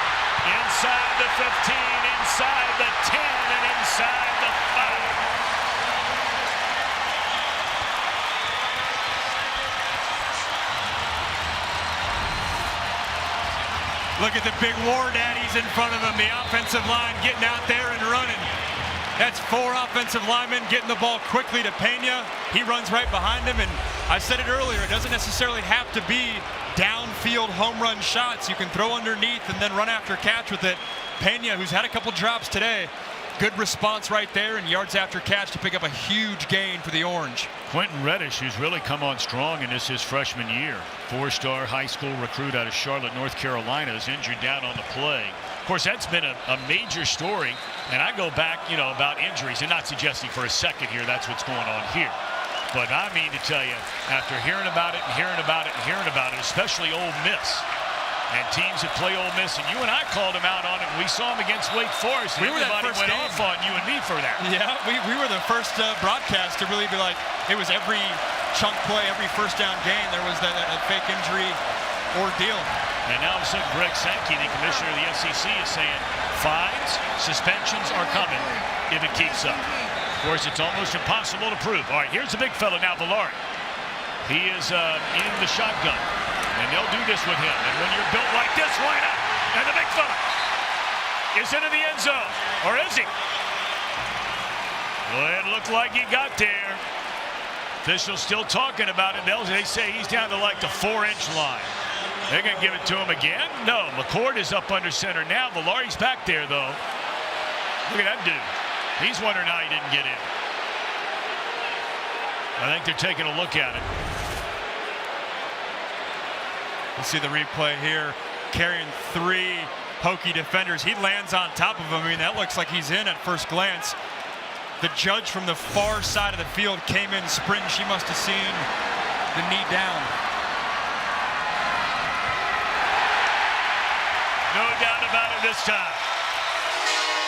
And don't look now, but the Orange are right back in it as Island finds the end zone.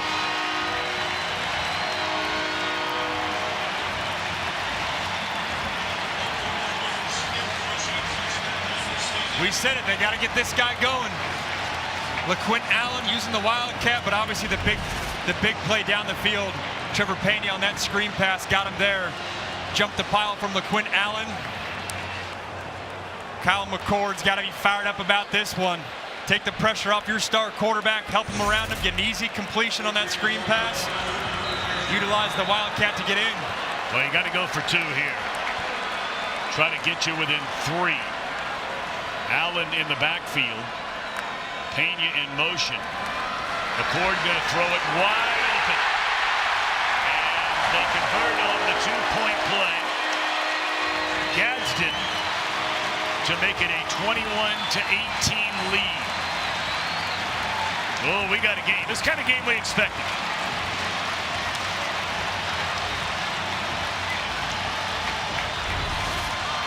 Fred Brown's fired up, and he should be, because they're going to send someone to the flat and someone to sneak right back around. Oftentimes in this scenario, I mixed up the receivers there, but the same position on the field. So often defenders expected in the front and the back pylon towards the edge. Kyle McCord stands in the pocket, vacated zone right in the middle of the field, a lot of grass to attack.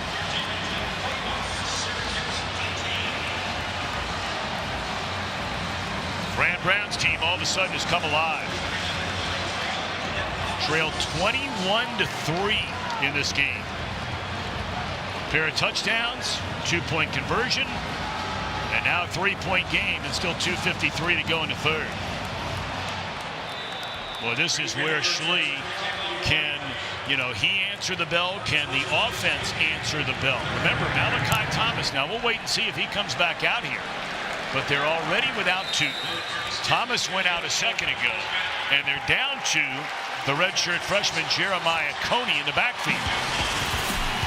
Let's take a look at today. A lot of smiles in the dome on this touchdown run that totally shifted the momentum. Justice Ross Simmons gets that touchdown. Quick response by the Syracuse defense. And then LaQuint Allen jumping the pile. Momentum's totally flipped here. In just a couple drives, Kyle McCord all fired up.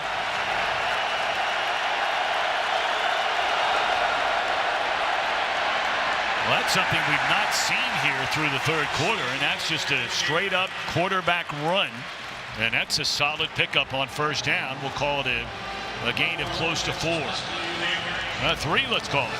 We got Bayshall Tootin in there, right behind the ACC official in the blue vest. He's in street clothes. He was not in street clothes to start the game.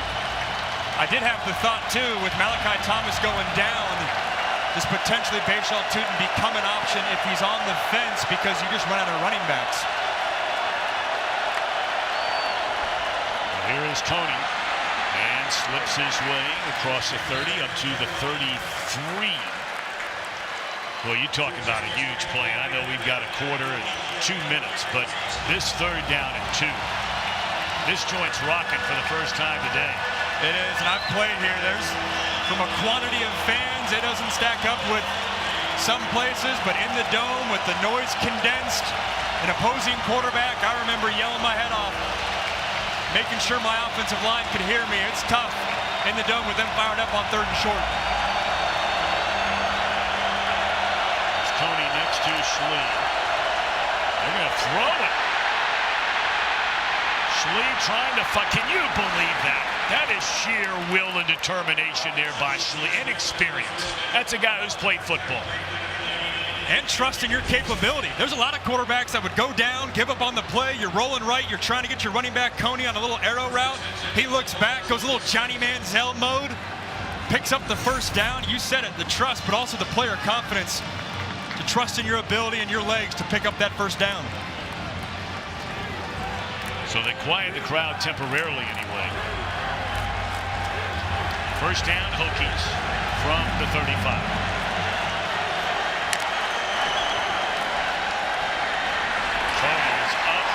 Ball is loose. The ball is loose, and Virginia Tech has it. Wax comes away with a football, but there was a big hit. As soon as Coney took that ball, it looked like it was a free safety, Deuce Chestnut.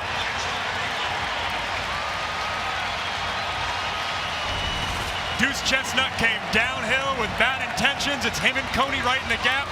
Eyes up. It's great form tackle. Low man wins. That ball's out. Marlowe Wax picks it up. Man, Deuce Chestnut started at Syracuse, transferred to LSU last season, now back at Syracuse, and they're glad he's in the orange. All right, so now you get the takeaway. McCord and company inside the 40. Give it to Allen. And wrapped up after a couple of yards on 1st down. And that will more than likely be the final play. We'll see. Kyle McCord's looking over to the sideline. It's not like them to slow it down. They don't have to run another play. Again, talking clock, or I guess that 2-point conversion for Syracuse, because that could end up being big in this game. But also remember, end of the 1st half, Virginia Tech and that clock issue, whatever you want to call it, where they could have got a field goal to end the 1st half. That's a big 3 points they potentially missed out on. McCoy, oh boy, he forced that one. And closing fast was Dorian Strong. Man, these corners are playing aggressive, and anytime a play like that happens where the corner is breaking on that with zero hesitation, an alarm goes off in the offensive coordinator's mind, especially at this part in the field, to double move them on the outside. If you're going to play that aggressive, give me a slant and go on the outside and take advantage of that aggressiveness from the Hokies. And so 5 seconds left here in the 3rd quarter. A 3rd down and 8 for the Orange.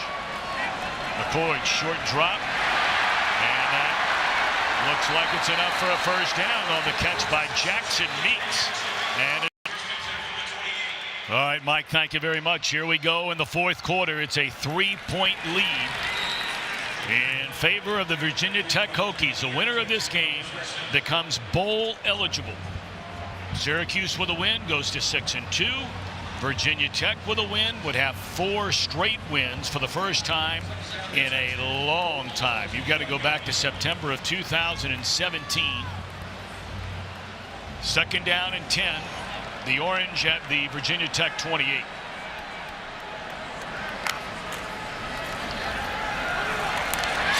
You just called for that. Is this Ross Simmons again? It is.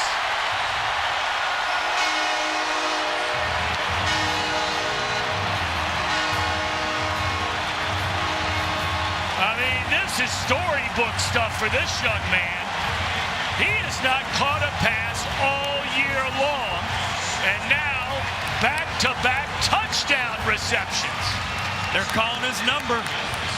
Little slant right over the middle. Give a little ball fake. Backers suck up. There's a window right there. Justice Ross Simmons has been Kyle McCord's favorite target today. Man, it makes you wonder, where's he been all year long? I mean, it's blocked, and it's into the hands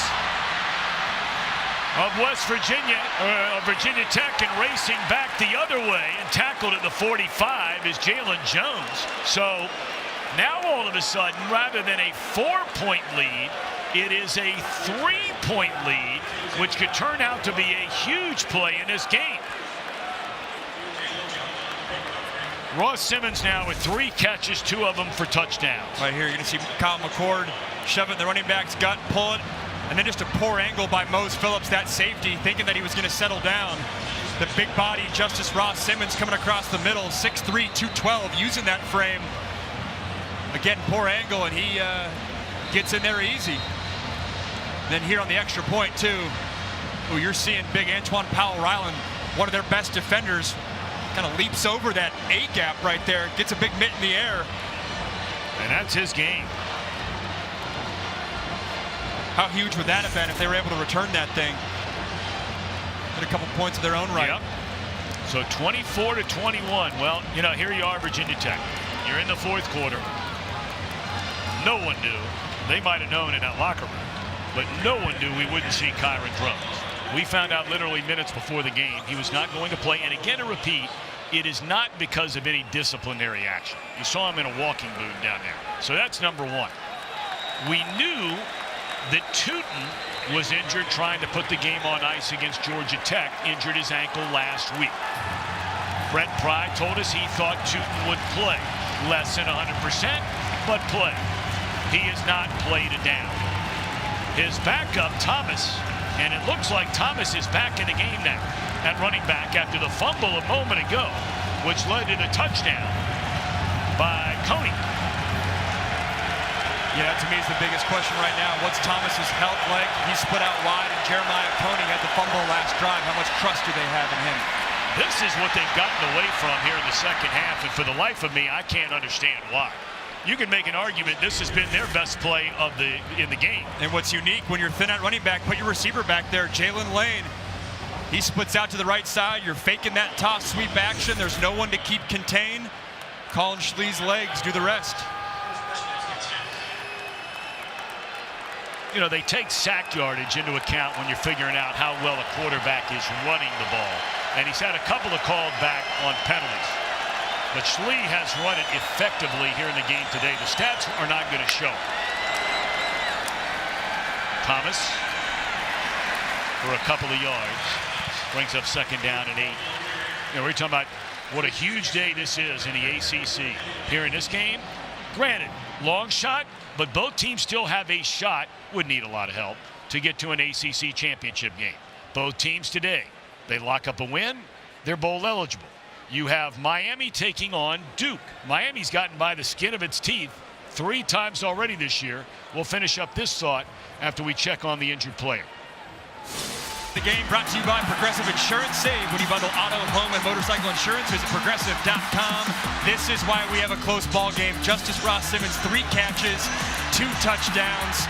The transfer from Colorado State, he had 6 touchdowns in his career as a Ram, but this is his first multi-touchdown game. And man, is it coming at a good time for Fran Brown and this Syracuse Orange team. All right, 2nd down and 9. And a safe throw, good catch. And still on his feet is Stephen Gosnell, who's had a big game. Couple of long receptions in the opening half. He's up over 100 receiving yards, 5 catches on the day for Stephen Gosnell. It's a good day to be a receiver wearing number 12 in the dome. Both sides getting it done. You're right. The toughness, too, from Gosnell. Again, he took that shot. That was a big hit. I thought for sure he'd be out of this game. Shows the grit he has. No doubt about it. Thomas with a big hole off to the right side, and that'll be a 1st down, a gain of 12. So Virginia Tech trying to respond, and so far responding it is. It's a good job by Harrison St. Germain on the right side, tight end, getting that edge. It allows Malachi Thomas to go up, to cut up untouched and quickly get to the 2nd level of this Syracuse Orange defense. That's another guy who's nicked up. Thomas. Drones has not played. Tootin has not played. Can Virginia Tech win on the road and become bowl eligible for what would be, you take out the year the players voted not to play 2 years ago, it would be 30 bowl games in the last 31 seasons for Virginia Tech. That is impressive. That's getting it done. Yep. That's consistency. It's what Brent Pry is trying to establish back in this program. We talked about it in the open too. Virginia Tech coming in here on a 3-game winning streak. You're in year 3 at Brent Pry, trying to take that next step as a program. This month of November is going to be a huge test. That's a beautifully designed play. And then the ball is jarred loose out of bounds. It'll still belong as Gosnell took a big hit. But I think they're going to mark it. Well, let's see.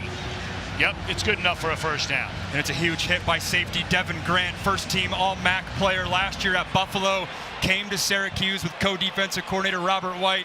That's textbook right there. We've seen some action here today with the turnover department, especially ball security or lack thereof. So a first down, ball at the 20-yard line.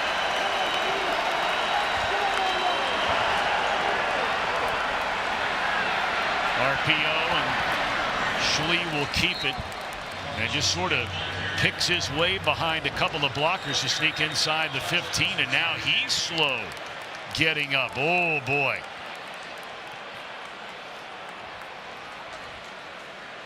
If he's hurt, they'd have to go to Pop Watson, their third-string quarterback, young guy that they're excited about, but very inexperienced, especially compared to Schlee.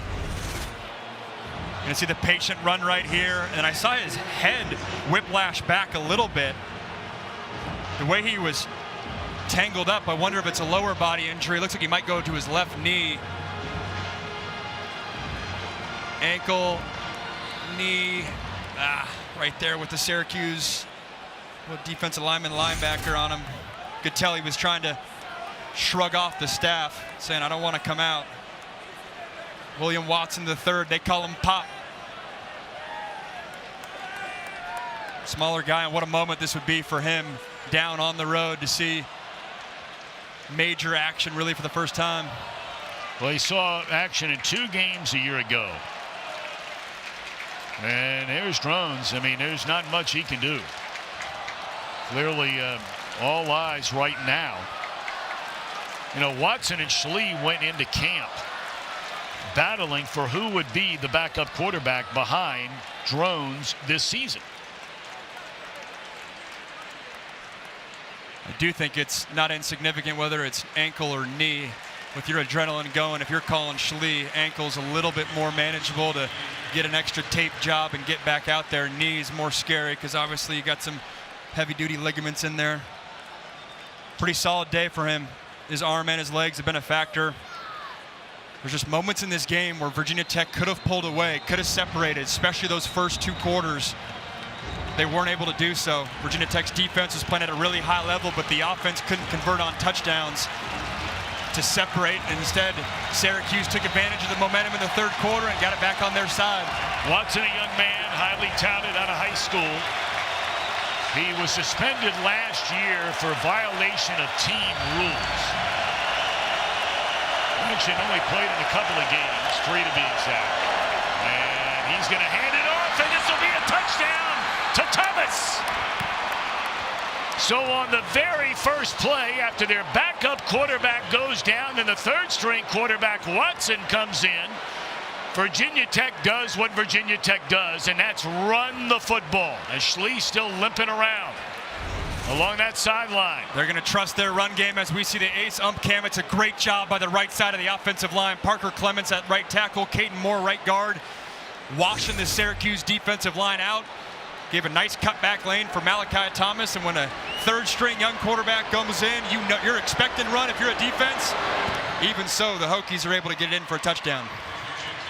This is a game. Back and forth we go. 28-24. How big is that point after getting blocked, potentially moving? The orange offense has come alive, but Virginia Tech answers in a big way after falling behind. Goes down the field, comes up with a touchdown, and here we go. 4-point game with 11:04 to play in the 4th quarter. Well, this week, And 237 yards, couple of touchdowns and an interception. They had 152 yards in the first half and then 152 alone in the third quarter. That was the huge moment of this game. Batted into the air and incomplete. I mean, that was like a jailbreak.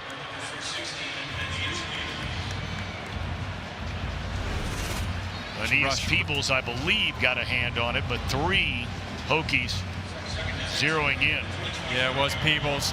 Pressure right in McCord's face. And I think Syracuse has a decision here. With 10:59, 11 minutes left in this ball game, they had success with LaQuint Allen on the ground. You don't need to get away from it. Do you want to go back to that, or do you go the vertical passing attack that they've done all season? I'd go back to Allen. Keep him part of this game. And here is Allen. You called him. And he's upended. Stop made by Jenkins.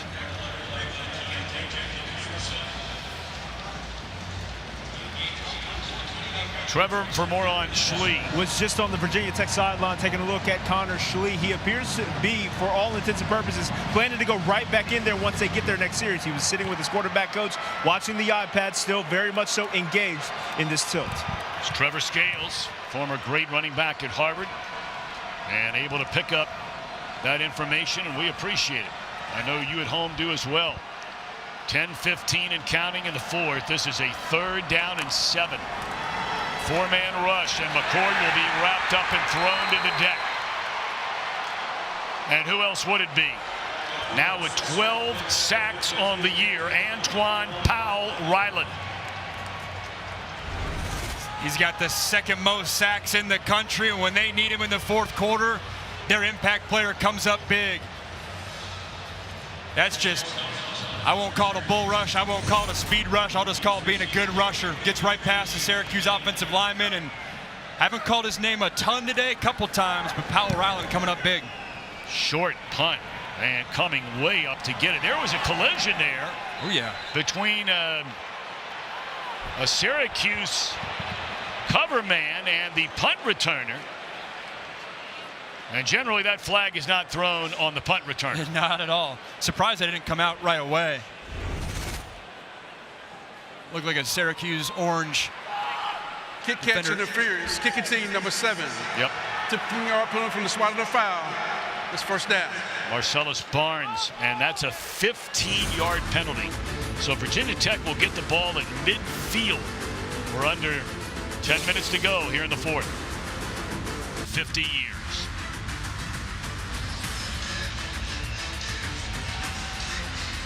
9:32 to play, and after the penalty, first down for the Hokies at the Syracuse 37-yard line, and sides pointing the other way as Schlee is back into the game at quarterback for Virginia Tech. Usually when there's this body language from a guard, it's them, the defense, trying to fake the offense's cadence, which is a rule emphasis this year. False start. Offense, number 68. 5-yard penalty. First down. I mean to tell you, that Virginia Tech sideline erupted in frustration, as did Caden Moore. His brother, of course, plays right next to him along that offensive line. As a defensive lineman or linebacker, you can't emulate the cadence. In my experience, when offensive linemen react that way, it's because someone barks something that's illegal, and it's an awfully tough call for the refs to hear and make. Well, that's a fascinating graphic right there. You're playing without 2 of your best players. And the 2 guys who have come in to replace him, at least as far as total yards are concerned, have been just as good. They have. And that's a testament to the line, too. Exactly. And if they come out of here with a win, this is a really program-defining moment for Brent Pry. When you don't have your 2 most impactful offensive players, and you can go on the road. Again, coming in here with a 3-game win streak and extended to 4. This feels like a big moment, not only just a game, but a big moment in the Brent Pry program at Virginia Tech. Second down and 14. Thomas breaks a couple of tackles, powers his way to the 30-yard line. It'll bring up a 3rd down and 2. Boy, Thomas, we talked about all the success this young man has had as his career. Of course, he missed all of 2022 with an injury after a great 21 as a freshman, a really good bounce-back year last year, and now this year, he just rarely ever gets a football. And like you said, it's not because anything he did wrong. Exactly. It's because Bashal Tutin's one of the best running backs in America. And there's only CFP perspective, and like you said, Miami feels like all season they've done it in close games and then somehow trying to find a way to pull up late. They're up 8 as we speak. Yep, still almost an entire quarter to go. And here's Thomas. Man, I tell you what, this guy is impressive. He was stopped short of the first down and kept his feet churning and churning to break tackles. Let's look at the perfect view of the ace ump cam. What a physical run. There's 4 Syracuse Orange defenders getting into his body. You talk about the contact balance, being able to take that shot underneath the chin, but being able to roll with it, utilize that frame. At 6 foot, 215 pounds, the redshirt junior putting the team on his back late in this game. 234 rushing yards in this game for Virginia Tech. 234. And there's that same play we saw a little while ago from Gosnell. And the same result, except this time he hangs on to the football and picks up a few extra yards. You knew it's been coming. They've been running this a bunch. Orange anticipate that run. You suck inside the box, and that sliding tight end, they've used that motion a lot, bringing a tight end from one side of the formation to the other, and then if you lose track of where he is, slips out the back door, that's an easy completion for Colin Schlee and a big gain.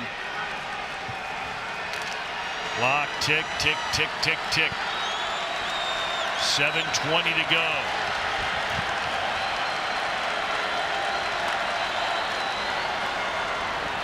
Thomas surrounded by Syracuse defenders. Tell you what, though, you know, he made a nice play to at least get back a couple. Fadil Diggs originally forced him back to the inside. This is the area of the field early on in the game where when they were wearing on the Syracuse defense, they faked that run and hit Ollie Jennings on a slant behind the safeties and the linebackers. Wonder if they'll try to do something here. You got the big body Felton to the top of your screen. You got the other Gosnell, both Gosnells to the bottom of your screen with no defenders deep into coverage. Schlee staying on his feet, rolling, and he'll just run out of bounds. And there's just nowhere to go there. Yeah, they're going to have Felton on a corner route here to the top of the screen and just fist fighting the whole way. I thought Felton could have gotten more aggressive to the front pylon. He wasn't running that route like he was going to get the ball. That's tight coverage, but that's the type of route where you can either put it where my guy gets it or no one gets it. Big third down here. Yeah, big difference here. I mean, they score a touchdown, you're in a world of trouble. They kick a field goal, you still got a shot. Schlee rolling, chased, avoids trouble, and once more steps out of bounds at the 10. So out comes the field goal unit. And Syracuse able to step up defensively and force the field goal try to stay in this one. No issue with the ankle or the knee, whatever that injury was here. He's scampering around using that dual threat ability. And Tom, once again, how big is that blocked extra point? Now you're up 4. A field goal will put you up 7. The difference between up 7 and up 6 late in the game is night and day. So here's Love. 27 yards out and right down the middle. He's only missed twice all year. John Love, the sophomore out of Spartanburg, South Carolina, and he's a good one. Really good one. And what a day for Schlee. So good in the first half. Things quieted down a little bit for him in the second half, but when they needed him the most, 2 drives, back-to-back scoring drives here in the fourth quarter. Schlee, even though he had to limp off the last one, resulting in the handoff for a touchdown, but he got him down there. You said it. You said it. And again, that blocked extra point, you come back to that moment. Here, Syracuse had all the momentum, and then Antoine Powell-Ryland, easy rush. Nothing fancy there, just right in between the guard and the center. He does jump over the guard and the center, which is a penalty. That was a very easy, lighthearted jump, so I think the refs missed that. Well, I wish I could have a lighthearted jump like that. He makes it look easy. Good Lord. I couldn't jump that high standing on a ladder. You ever block a punt in your? No, absolutely not. I can see Tom Brenneman off the edge selling out. No, you got that feistiness. I can see Might have it. been able to block it with my mouth. That'd be about it. But again, how crucial is that? 7 points. Now Kyle McCord has to go down there, go for a touchdown, and maybe Fran Brown has a 2-point conversion decision on his hands. But you brought up a good point. You got 5:16 left here now. Okay, they have all 3 timeouts remaining. Up until the last drive or two, and it wasn't like they threw the ball down the field. They just had a couple of quick throws and a break a tackle, and you're gone 55 for a touchdown. Looks like a big play. It is a big play. But they have run the ball so much better than they have really this entire year here today. Yeah, it's the identity of what you've been the past month versus the identity of what you've been today. I think offensive coordinator has a decision on their hands. For Virginia Tech, you know their identity offensively. They're going to use the quarterback run game and have the pass game play off of that. For Syracuse, what do they decide to do on this drive? All right, they're going to hand it off on first down. Trevor, you like the look of that, handing it off on first down. 100%, right? And we talked about with head coach Fran Brown about the idea of removing the RPOs out of these run calls so that they can actually make sure to make deliberate efforts to get LeQuint those carries that they know they can work with offensively. Yeah, what Trevor's talking about there is there's been criticism, hey, you got to run the ball more. Well, they're calling run plays, but the RPOs, the run pass options off of that, because of Kyle McCord's read, take the ball elsewhere. You take those RPOs off, like Trevor's saying, it forces the run game issue. Of course, then there's the life of a fan, right? You haven't run the ball all year long, and now on a drive where you need a touchdown to win the game, you turn around and hand it off on back-to-back, and some of the boo birds show up. Oh, yeah. Oh, yeah. And with 4:30 left, you have to wonder if they're trying to take it of don't give Virginia Tech the opportunity to get the ball back on their side. But Syracuse, I don't know if you fear Virginia Tech's offense as much. I think Virginia Tech defensively knows how explosive this Syracuse offense can be. All right, so it is a 3rd down and 2. And that's an easy pickup there. Yeah, big hit. But the reception is made to move the chains by LeQuint Allen. He touches the ball all 3 plays to start this drive. Ooh, and we're going to see a flag here, too, on the Virginia Tech sideline. It came as LeQuint Allen was coming off the sideline. Obviously, his momentum pushed him to the Hokie sideline. Yeah, but the question is, the way Allen's pointing that hand, it makes you wonder, is he the one that's going to get flagged here? I mean, generally, you don't see that in front of the other team's bench. Ruling on the field is a first down. After the play, unsportsmanlike conduct, offense number 1. 15-yard penalty. It's 1st and 10, Syracuse. All right, let's see what happened down there. Yeah, good wrap-up play. Dante Lovett. Okay, he looked like they were trying to help him there on the sideline, and don't know what happened after that. Just don't know. In real time, there wasn't a physical altercation. Now, there's no way he's being flagged for touching the official. There's no way in the world as he's turning around trying to hand off the ball. He had to have said something? Maybe so. You could be right. It could be something he said, because that would be a shocker if that is what drew the flag. And we're not going to know until after the game. Personal foul, hands to the face, defense, number 1. 15-yard penalties added to the end of the play, first down. So you get it right back? Yeah, you get it right back. Justice served, I reckon. It'll be interesting to find out one way or the other what did happen over there. Yeah, because no one on the Virginia Tech sideline was asking for it. Usually in that scenario, it's you see guys on the sideline throwing up the flag sign. They hear or feel something. There was none of that. All right, so a first down, automatic first down. Long way to go here. Allen has touched the ball on every play to start this drive. And we're down to 3:41 to go. The Orange trailing by 7. Even after the unsportsmanlike penalty, getting him right back in there, they know how critical he is for the offense.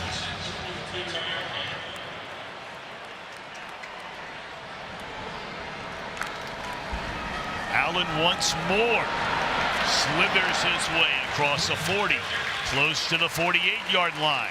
If he got to the 48, it's a first down. Nope, he didn't get there. It's a yard short.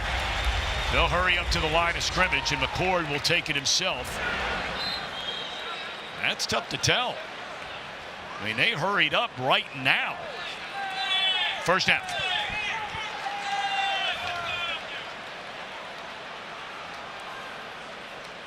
It'll be interesting, too, as Syracuse has to throw this ball. Which receiver do they elect to dial up? You know, going into this game, it was Meeks and Pena as the go-to guy, but Justice Ross Simmons has emerged. And the catch is made across midfield by Ross Simmons again. Well, he has been their main weapon here in the second half. A guy who had not touched the ball the entire season. Caught over nearly 70 passes the last couple of years at Colorado State, but not a single reception all year. And he has 2 touchdowns in a game.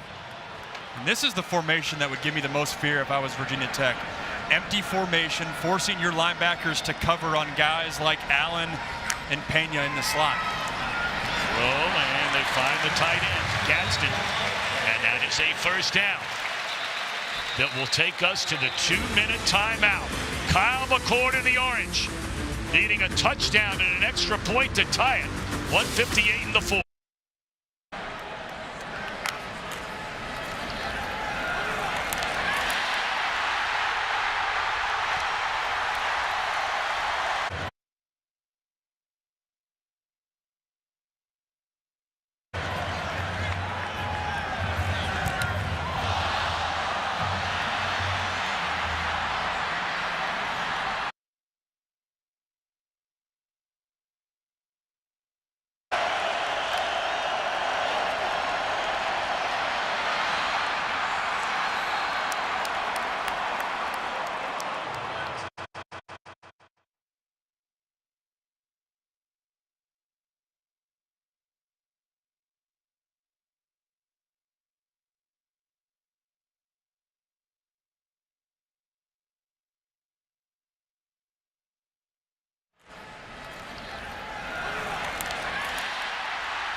Back because of Justice Ross Simmons. 3 catches, 2 of them touchdowns. But then the blocked extra point by Antoine Powell-Ryland, Virginia Tech star pass rusher, really switched the momentum back to the Hokies. And then they've been leaning on Malachi Thomas all fourth quarter with star running back Bayshaw Tootin down. All right, so 3rd down and a foot. Why, they're in shotgun here, 3rd and a foot. They just went for it a minute ago up under center, 3rd down and a foot. And they're going to pick it up, and then some. Allen inside the 30, down to the 27-yard line. First down, Syracuse.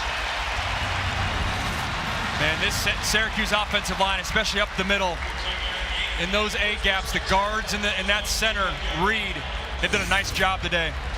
Several times today, they've broken through that defensive line and picked up a big run game, and they need it now. 1:35 and counting.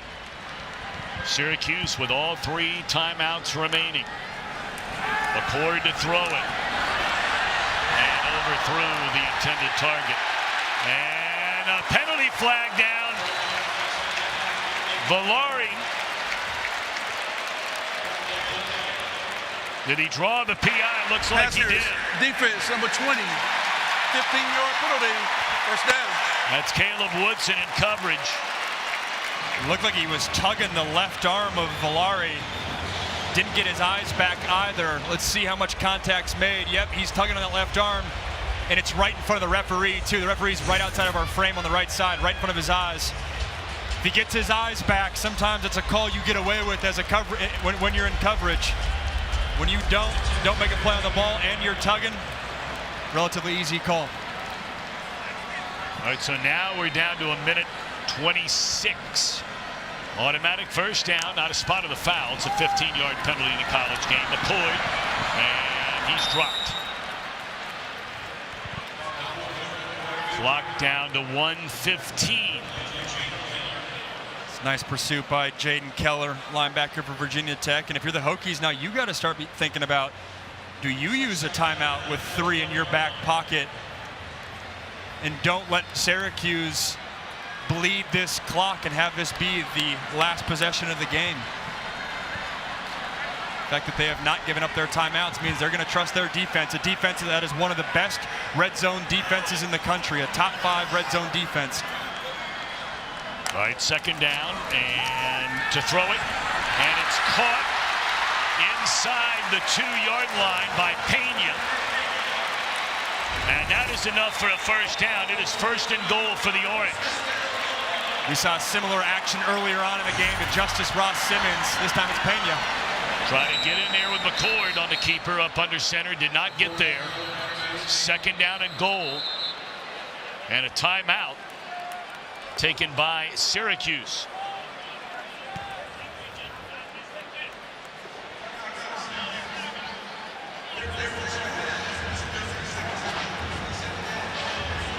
I said it just before, but Virginia Tech, their red zone defense, they allow opponents to score only 64% of the time. That's 4th best in the country. Brent Pry not taking timeouts is going to trust his defense to bow up.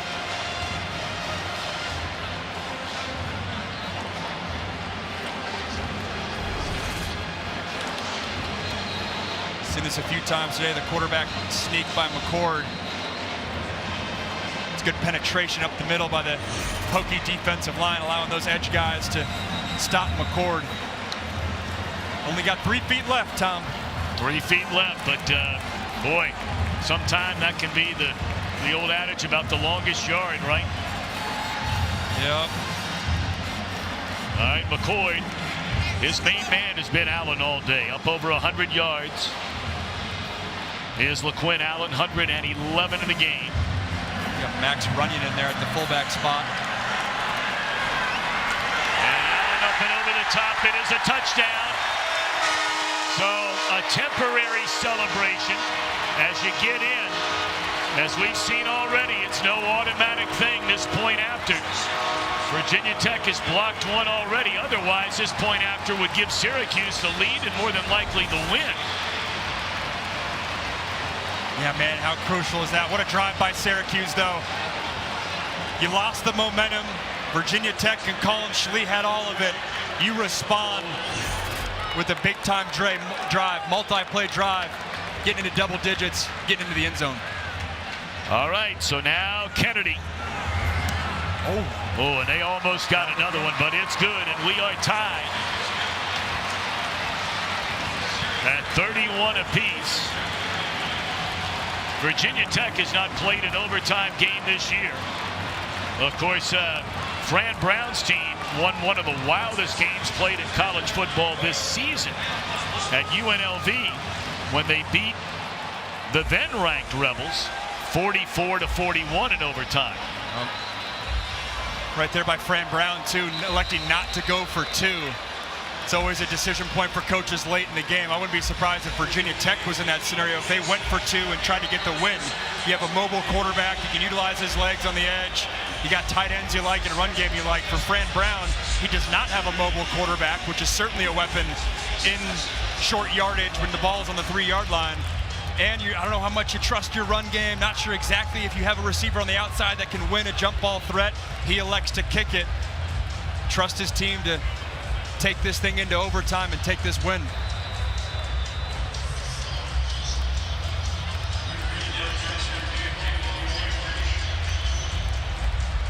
You got Thomas Williams and Malachi Thomas standing back waiting on this kick that will be through the back of the end zone.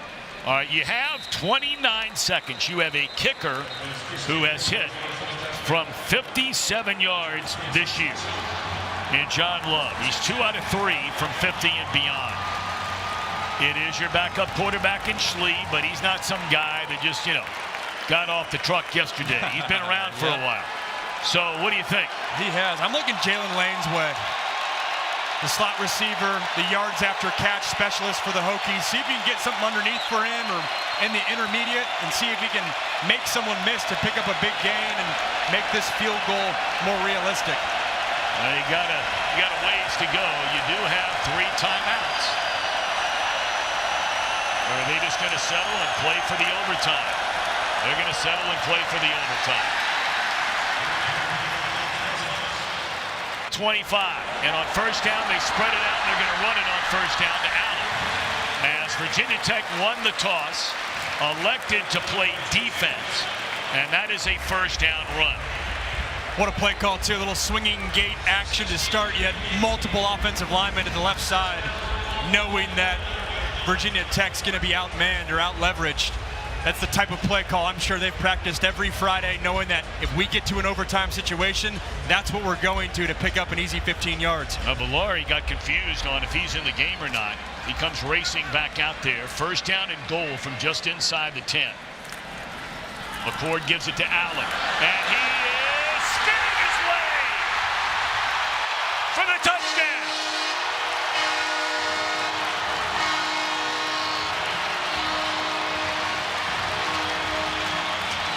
What a day, what a day, what a day for LaQuint Allen. When you need to make a play, trust your running back. They knew they wanted him to be a factor in this ball game. One cut, gets upfield. Little spin move. Man. Body getting twisted all sorts of directions, but at the end of the day, finds his way into the end zone. 21 carries, 121 yards, and 3 touchdowns for Allen, and that one was nearly blocked, and there's a flag down.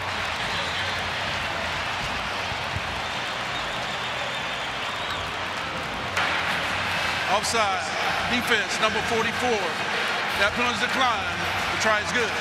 Okay, so now Virginia Tech will get a chance.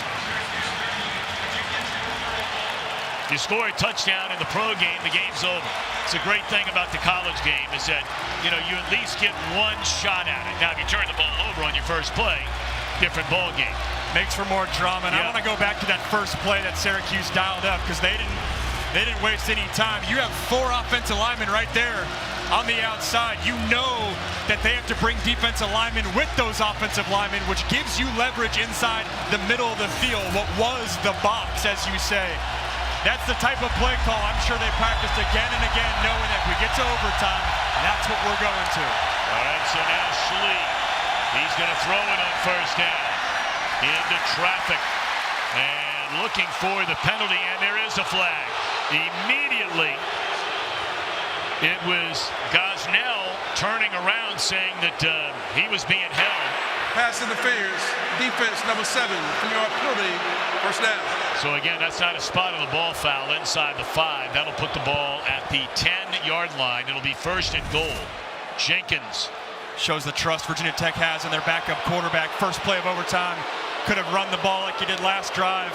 Instead, Schlee delivers a strike. He's all over him. It's Barnes. That's tight coverage. It's a bang-bang call. Marcellus Barnes, freshman who came back after missing the prior 3 games. And look at this. Quarterback looking to the end zone. Oh, boy. I'm not sure where he was going. More importantly, why did he even throw it? It looked like he could have crawled into the end zone. Of course, maybe he's still feeling the effects. He does look like he's still limping a little bit. I don't know why he threw that football. I don't care if you're limping. It felt like he could have walked into the end zone. Fakes the reverse, and Syracuse has no one there. I guess there's a linebacker flashing in his face, but to your point, Tom, you got to wonder how much that lower leg injury is impacting that decision. Second down and goal. Blitz coming. Good protection. Now it breaks down. Schlee running to the corner, and he'll be caught from behind after a 2-yard gain. There is a flag down. Diggs was able to catch it. Holding. Offense, number 75. 2-yard penalty. Second down. That's going to back them all the way up to the 20. See it here on our cam. 75, Bob Schick. First game back in a while for the Hokies. Yeah, hold right there on the inside as Schlee breaks contain. Second and long for an offensive identity in Virginia Tech that relies on the football. This scenario, you eliminate that entire side of your playbook and make this Hokie offense one-dimensional. Syracuse with a lead in overtime. Schlee tiptoeing towards the corner, cuts it back to the inside. And the ball comes loose, it did it! Syracuse